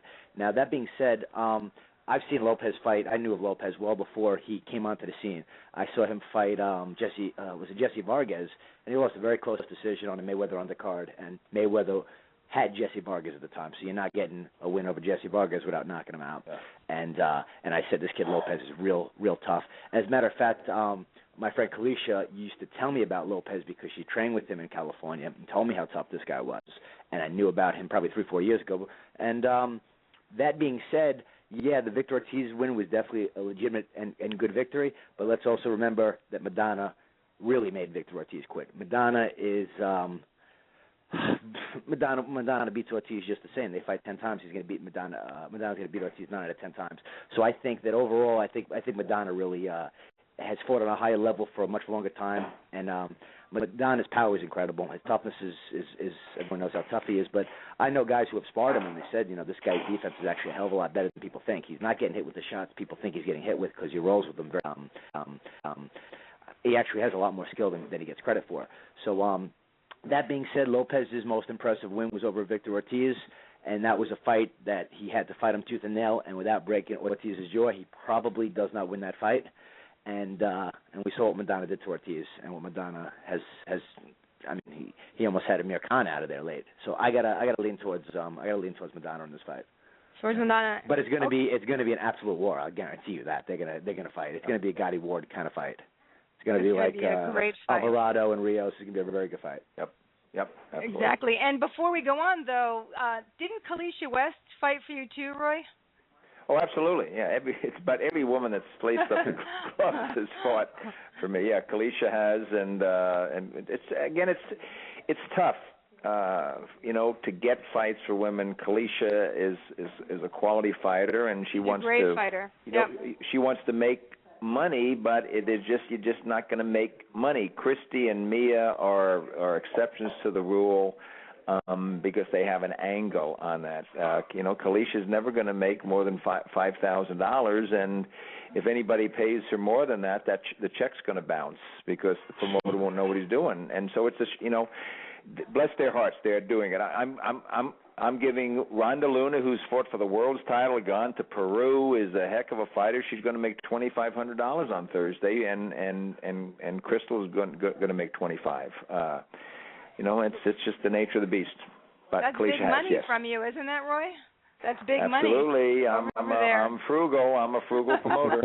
That's how he's made his money, though. You know, Absolutely. Roy, and Roy's honest about it. At least he doesn't try and hide anything, which is the best part about him. So so Richie's going for Lopez, and then we have Tommy from Maidana. And what did you say, Roy? What do you think? Well, I think I agree with Tommy. It's going to be an absolute war, but because he's a local kid and he fought for me, I'm going to go with Lopez. Oh, is that the reason? The bias pick. Yeah. Come on now, Roy. Well, then what does Maidana have to do to beat Lopez? Well, no, it isn't. Lopez is, as Tommy said, this kid is an animal. He's going to have the majority of the fans there are going to be for him. He's from Riverside. He's with Thompson Boxing. He's going to bring it all, and so it's a Madonna, right, is favored absolutely, but that's why we do this. Yep. That's why promoters put these fights together. This is what sells our sport. And quite honestly, the winner of this fight, I mean, the winner of this fight's in line for a title fight at welterweight with anybody. So I mean, this fight, I think that's why it's going to be even more of a war because. The winner of this fight, I mean, you're only as good as your last fight. And people are going to remember this fight. They're going to go at it. And whoever wins this fight, Madonna or Lopez, is probably knocking on the door for a world title shot. Yeah. Okay, well, let's say, so Josecito fought Canelo in September of 2012. So do you think he's ready to go back and fight Canelo then? No, Canelo is locked up. There's a trilogy. Canelo's not Mayweather for the next 2 or 3 times. Let's get let's go to that fight. They're fighting twice. That's for sure. All right. I agree for sure. I agree with you. But hypothetically, let's say, do you think Josecito's at that level? Could he go back and challenge him this time after getting, TKO'd in the 5th round? Ask Tommy or Richie. I'm a promoter. I don't know. Okay, what do you think? No, and I'm going to reiterate that. No, Lopez is just too small for Alvarez. You got to remember, Lopez is a 140-pound fighter. Yeah. He moved up to 147 exactly to fight right. Victor Ortiz. So really, the Madonna-Lopez fight is interesting because you really got 2 legitimate junior welterweights fighting at welterweight because Madonna can make 140 tomorrow if he wants to. Truth be told, Madonna wants nothing to do with Matisse, who's trying to get away from him. Because they want to make that fight, and Matisse will fight anybody, and Madonna for the most part will too. But I could just read in the interviews and press releases and things that Madonna has said he wants no part of Matisse whatsoever. So I think he kind of went to 47 to get the hell away from Matisse. So really, you got 2 junior welterweights fighting at welterweight. Because and Lopez is a small guy. He'll never be able to compete on Alvarez's level at 154. Well, they were 153 exactly. What do you think, Richie? You agree with this? Absolutely. I think that Alvarez is killing himself right now to make 154. He's a big middleweight. I mean, the last time he fought, when he weighed in the second time, I think he was, almost at light heavyweight. This guy could be a middleweight in his very next fight. Yep. Like the gentleman said, he's not going to fight at middleweight anytime soon because there's too much money to be made by fighting Mayweather more than once, especially if he gets a victory on September 14th. Mhm. All right. Well, you heard it here. So we have 2 Lopez's and one Maidana. I'm saying it could go either way. It's going to be a great fight. And you're not gonna lose your money on either one of them. So shall we move on to the main event of our conversation? Absolutely. All right. So we're going to talk about Floyd Mayweather and Canelo. I was very surprised that they even agreed. I thought Canelo would have more fights before Mayweather would agree to fight him. But what do you think, No, you Roy? couldn't. I knew exactly it was going to be made after we saw that Mayweather still can bring it. This is a fight. This is the only fight that Showtime can recoup some of their money. Life is too uncertain. If you would have waited 2 or 6 months, anything can happen with Floyd.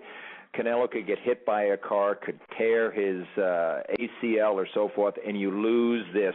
We saw it because we saw it with Pacquiao and Mayweather. Richard did a great job of putting it together now, and as Tommy agreed, we're going to see this. There's no other fights except these 2 guys 2 or 3 times. Even if it's a devastating loss for somebody, if one of the 2 just, devastating knockout or something, we're going to get 2 fights out of this. Everybody's keeping their fingers crossed it'll go to 3 because you're going to do $1.5 million pay-per-view. It's going to be very, very rich. Well, before we go on, I mean, probably most people who are listening know this, but we're going to talk about, Floyd Mayweather. He's won 44, 26 KOs, never lost. And we have Canelo Alvarez, and he is 42, 30 KOs, also never lost, had 1 draw. And they are fighting, supposedly on September 14th, at the MGM Grand in Las Vegas.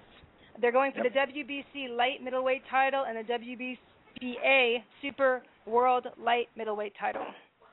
And what do you think, Richie? Well, and more importantly, they're going for the World Super Welterweight title in accordance to Ring Magazine. I follow them more closely than the alphabet organizations because I think their ratings have, more integrity. You can recognize a lot of the names, the fighters that you see, through the Ring Magazine ratings. And to me, it's the World Super Welterweight Championship. It's a great fight. I think that Floyd kind of kicked himself in the butt a little bit by demanding a catchweight after all these years of giving Manny a hard time for, requiring catchweights. So I think, in a way, it will give Canelo a bit of an out because I think that Floyd will win the fight, and at least this way Canelo can say, well, I struggled to make 152. Right. All right. So what does Canelo have to do to... He's got to go to the body all night long. Forget about the head. Nobody is going to touch Mayweather up there. He needs to go to the body all night long. He needs to work on that great counter-punching that he showed against Austin Trout. But straight right hands to the body, left hooks to the body, all night long, wear Mayweather down, and, make him look every bit the 36 years old that he is. All right, what do you think, Roy? Enough said. That's it. Richie had it. There is no doubt. I said the same thing. If this goes rounds, Canelo has got to just beat him up from the trunks to his shoulders. That's all it is, and we'll see. But that's the only chance I think he has. If this fight starts and Canelo is going to go headhunting, it's not a good strategy, and I got to think he's smarter than that. But you're right. He is 36 years old. You got to take him out from the body. So who do you have, Roy, as winning? You know what? This is Canelo's a golden boy guy, and it's he's a promoter's. I like him as a promoter's fighter. He's good looking, and I'm for good looking fighters, and I like Floyd because he's outspoken and he sells tickets. I'm going to go with Floyd. Okay. All right. What about you, Tommy? What do you think about this? I don't see this as a competitive fight, to be quite honest with you. I see this as a possible Mayweather-Gotti all over again. I think Alvarez is a hell of a talent. I also think he's 2 fights away from Mayweather, being ready for Mayweather. And like Roy said, you can't let this fight simmer because anything could happen. So also by letting this fight simmer, you're letting Alvarez improve as a fighter. Where right now he's still green. There are things that I saw in the Trout fight that I just can't get out of my head. Going into this fight, going into the Trout fight, I said 2 things about Alvarez. He's got 2 things in his arsenal that are real weapons. A, he's a tremendous combination puncher, and B, he's a hell of a body puncher. Arguably the best body puncher in the game and the best combination puncher in the game. Okay, and those are 2 great attributes to have. And both of those things were completely absent against Austin Trout. Now, of course, Trout's had something to do with it, but I really wasn't that impressed with his performance against Trout. I think the guy fights. I think he's definitely got stamina issues. He fights a minute and a half of each round. He didn't show the combination punching with Trout. He disconnects from offense to defense. There was no counter punching. He looked incredible on defense, but he's letting Trout off the hook every time. And the body work. I saw a lot. And again, Trout's a very good fighter, a southpaw, and a tough guy to look good against. But Trout is not Mayweather. I think Mayweather's going to absolutely pick him apart. And like Roy said, the game plan has to be go to the body on Mayweather. That's the only thing that Alvarez can do.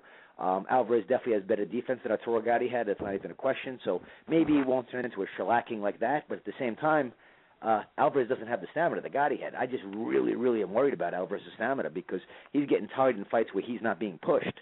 Mayweather's aware of this. Mayweather's going to step on the gas late, and I think the stamina is really going to be an issue.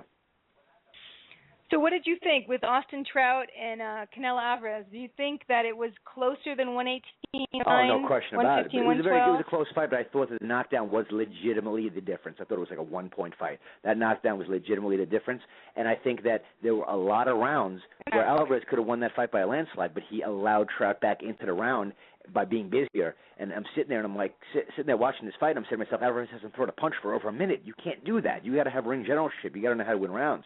And Alvarez does not know how to win rounds yet. I mean, I was kind of shocked. That's why I say a lot of people were impressed with his performance against Trout. I'm not one of them, and I'm an Alvarez fan. You know, I'm all for Alvarez. But you can't fight one. It's a 3-minute round. You can't fight a minute of every round. You know.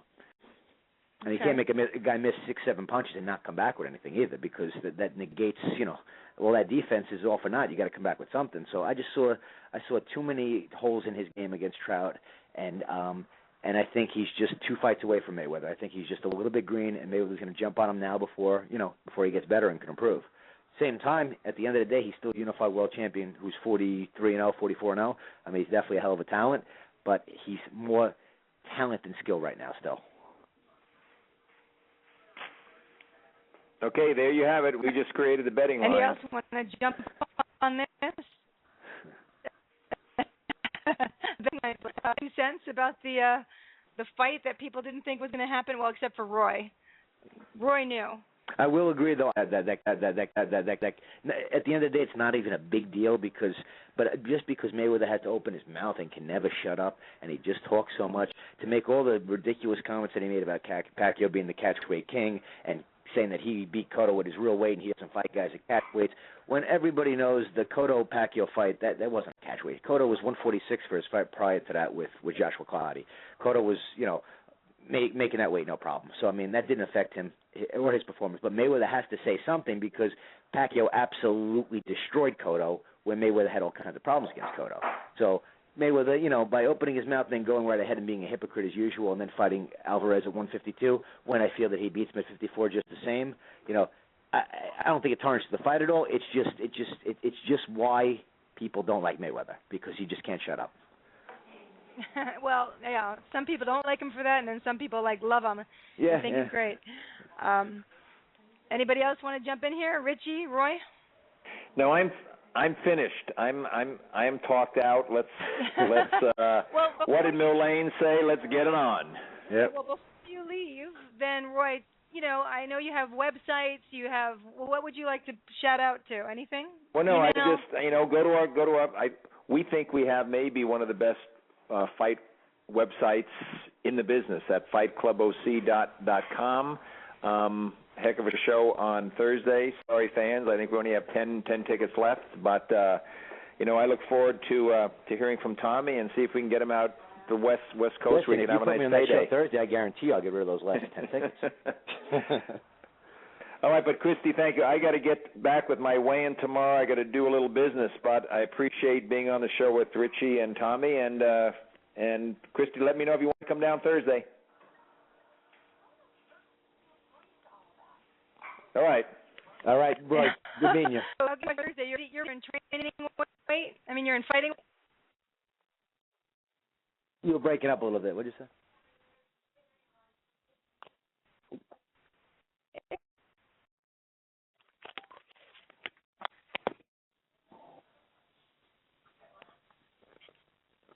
Hello?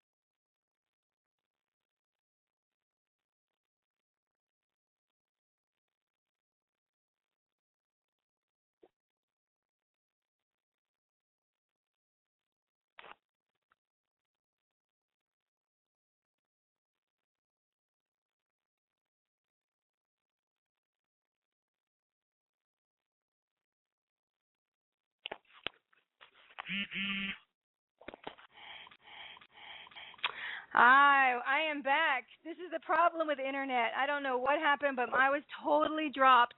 Are you there, Richie? Yes, I am, Christy. We got totally. I was still talking and everything, and I'm sorry about that, guys. But we're back. I did want to say that June 7th on ESPN2, we are having John Molina versus Andre Klimov, 10 rounds lightweight division. Also that night, Farah Enos versus Anthony Hanshaw, 10 rounds super middleweight division. Let's see what else. What do you think, Richie, about Alfredo Angulo versus Erislandy Lara? What do you think about that? I think Lara beats him all night long. I don't even think this is a close fight. He might get robbed. I've seen Lara robbed a few times. Last fall against Matrosian when they bumped heads, I had him winning that fight going away after about the third or fourth round. He's not busy enough at times. Angulo's a big, strong guy, slow, heavy puncher. I think Lara just wipes the canvas up with him. I really like a lot of these Cuban expatriates, Lara, Yoriorkis Gamboa, and, of course, Guillermo Rigondeaux. I think that they're doing a lot better than their predecessors as far as maybe, resisting the temptation of partying in Miami the way Ramon Garbe did and Diablo Hurtado. I don't know if that's the people who are handling them or whatnot. Lara. I think Lara is the one fighter that Floyd Mayweather should stay away from at all costs. I think Lara would easily beat Saul Canelo Alvarez. I think he is probably, in my opinion, like the uncrowned champion at 154 pounds. I think he beats anyone at 154 pounds and almost anyone at middleweight. I'm not sure if he could beat Gennady Golovkin, but I would definitely pick him to beat Peter Quillen. Peter Quillen. This is junior middleweight division, just so I don't know if I mentioned that. That'll be 12 rounds. So you don't think Angulo has any chance at all? Absolutely. He has a puncher's chance, no question about it, not to mention the fact that it just seems over the last couple of years, it seems to me that Golden Boy, even though he is a Golden Boy, that Lara is a Golden Boy fighter, it just seems that Golden Boy's kind of steered him away from Alvarez. I understand that Alvarez is their money guy. I get that. It makes sense where a lot of these Cuban fighters don't have a huge fan base in this country yet, unfortunately. Yeah, Angulo has a big puncher's chance, but I don't see it. I don't think he's going to land much against him. I think that Lara he's going to make a statement. And I think he's just going to wipe up the canvas with him. I can't wait to see it, though. I think it'll be a great fight. But, I want to welcome Tommy back because we got rudely cut off. Tommy, you there? Yeah, man. A chance. If you have any Twitter or anything you want to say before you go? You know what? I'm one of the only guys that doesn't have Twitter. People keep telling me I have to get it, so I got to look into that. I just use my regular Facebook page and my Facebook fan page right now. But eventually, I guess I get on the Twitter bandwagon, right? I'm not good either. So on your fan page, is that just you type in Tommy Rainone, or what do you do? Yeah, it's official Tommy Rainone on Facebook. I really appreciate you coming on. It's been very interesting hearing about you and what you have to say about the fights. I want to thank you very much, Tommy, and I hope you can set something up with Roy, and I'll go watch you when you come out here. Love to. Okay, and come back when you have something else you want to talk about. You're always welcome here. Thank you. I appreciate it.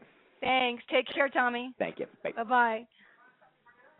All right, Richie, it's you and I again. We're back. Okay, we only have about 10 minutes left. Let's see what other fights are going on. So we have June 8th, Josecito Lopez versus Marcos Maidana. That's 12 rounds. And I also said Alfredo Angulo versus Erislandy Lara. We have Jermel Charlo versus Demetrius Hopkins, 12 rounds, junior middleweight division. Any comment on that fight? Well, now Hopkins, he is Bernard's nephew, if I'm not mistaken. Demetrius, he is his nephew. I don't know, and I'd be remiss to just say if I knew, but sounds good. Because I have seen him in the past. I have seen him in the past. I'm not real impressed by him. I haven't seen his opponent sometime. I think I saw him fight on Friday Night Fights a couple years back. Okay. I'm not real impressed with Demetrius Hopkins, though. Okay. Well, then we go on to Montreal, HBO. Chad Dawson versus Adonis Stevenson. We were talking about that 12 rounds. And then we also have Yuriorkis Gamboa. Can you pronounce that? Yuriorkis Gamboa. Yuriorkis, thank you. Yeah. Versus Darley Perez, 10 rounds, lightweight division. What do you think of this fight? I think it's a showcase fight for Gamboa. I think that his promoter 50 Cent is going to hold off and putting him in against anyone real till he can get the best deal for him. I wish that he would have stayed at featherweight. I think there was a lot of names there that he could have. Mikey Garcia, for one. I understand him moving up, but now the fight against Broner is kind of unreachable because I think when Broner beats Malignaggi later this month, he's going to stay at welterweight. I like Yuriorkis Gamboa a lot. I would love to see him fight the guy from Japan. I had seen him about a year and a half ago, the Uchiyama. Takahashi Uchiyama. I think that would be a really good fight, but I understand that Uchiyama is big in Japan, so the risk versus reward coming over here to fight Yuriorkis Gamboa probably just doesn't make it worth his while. You think Yuriorkis would have a chance, though, with Gamboa? You know, I like Gamboa a lot. I know he gets knocked on his butt a lot, but he always gets up, and I think that's what's most important. He gets up, he doesn't quit, and he fights on, and he wins. I like him a lot. I think that he could probably beat just about anyone at super featherweight or even at lightweight, even though the lightweight division isn't quite as exciting now that Broner's leaving it. I mean, there's Miguel Vasquez and Ricky Burns. Right. You know, I like these guys. I think he could make some interest against them, but I don't know if it would be enough to build up a fan base for him. And I think that's the big problem with a lot of these Cuban fighters. They're so talented, but they just don't have the fan base in America, which is really, really too bad. That is too bad. That is. Yeah. All right, so you'd be going definitely for Gamboa in that situation with Perez. All night long. All night long. Okay, so we'll talk about the other. Well, I'm just going to mention the other fights. We have later Alvarez versus Alan Green, 10 rounds light heavyweight division. Kevin Bizier versus Carlos Adon Jerez, 8 rounds junior middleweight division. Then we go to, of course, Marco Huck versus Ola Afolabi, 12 rounds cruiserweight division. And let's see here. What else coming up? Coming up, this should be good. Jesse Magdaleno versus Henry Maldonado. What do you think of that? 8 rounds junior featherweight division. I like that fight. I think it's a pick'em fight. Excuse me. I think it's a good fight between two up-and-comers, and I admire both guys for taking this fight. Because either guy could lose, and I think it's a good fight for both of them. I think the fans are definitely the winners in this fight. The fans, exactly. And that's the best thing, is when you know that you have a fight that it's just going to be on. You're not going to get cheated at all for this fight. Right. We have, how about coming down to Luis Sija versus Jose Zuniga, 12 rounds junior flyweight division. Any comments on this fight? They don't really televise a lot of junior flyweights, unfortunately. Yeah, unfortunately. So I have not seen either one of these guys fight. Okay. So, yeah, I can't really comment on that. Okay. We go down to Friday, June 14th. We have Bryant Jennings versus Andre Fedosov, 10-round heavyweight division. Back to the heavyweights. I like Bryant Jennings a lot. I think he has improved so much since I saw him fight Byarm over a year ago.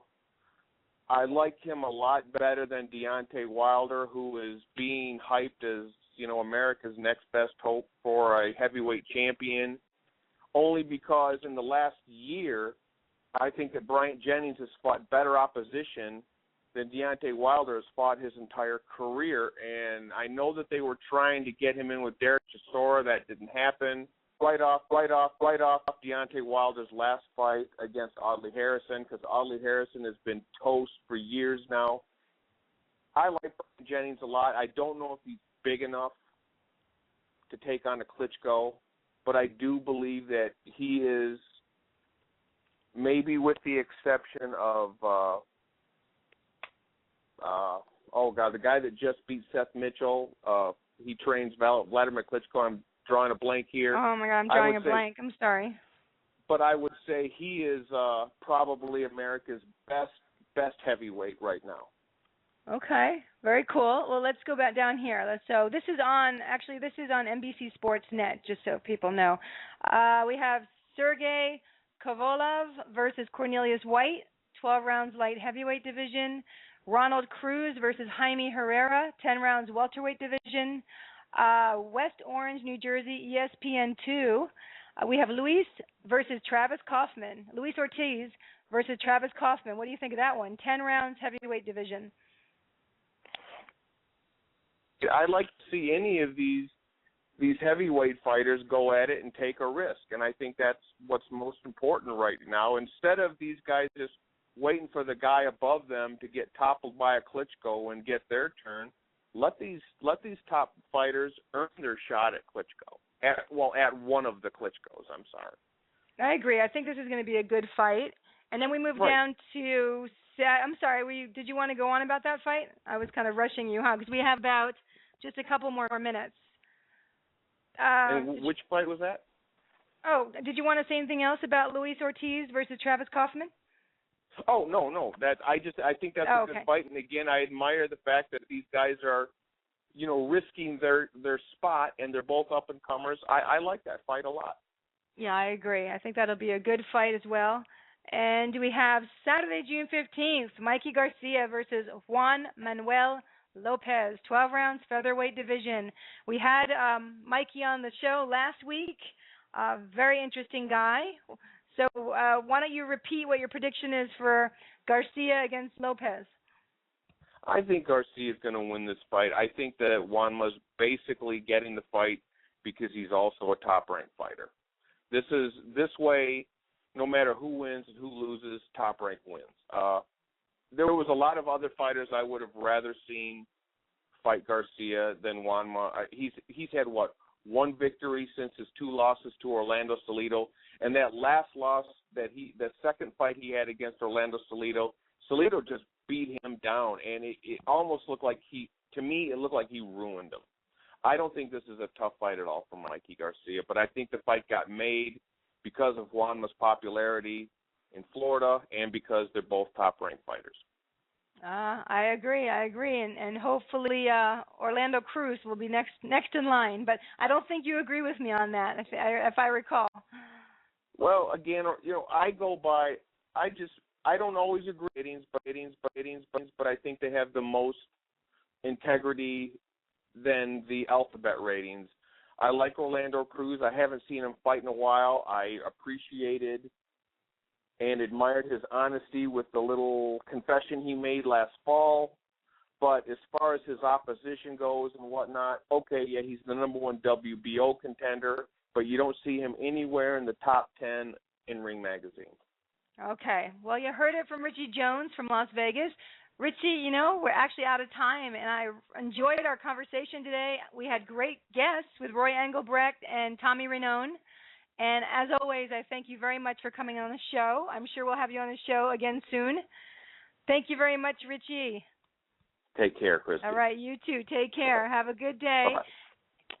And I just want to tell everybody, thank you for listening. Once more, please go to Christopher'sClubhouse.org for safety, education, and empowerment for children. There's nothing better than that, because you need to empower your children, that if somebody comes and tries to abduct them, that you can tell them all you want with your breath, that you got to scream, you got to kick, you got to do this and that. But if they can learn how to fight and what to do, that is the best thing.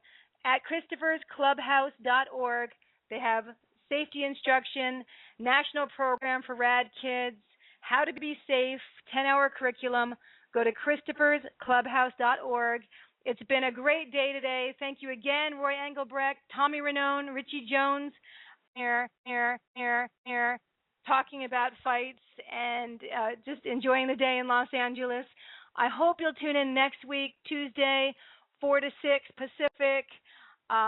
If you're in another time zone, listen accordingly. But I'll look forward to being on the show with you, and I hope you'll call in. Have a wonderful day and enjoy boxing. It's going to be a great weekend. Take care. Bye-bye.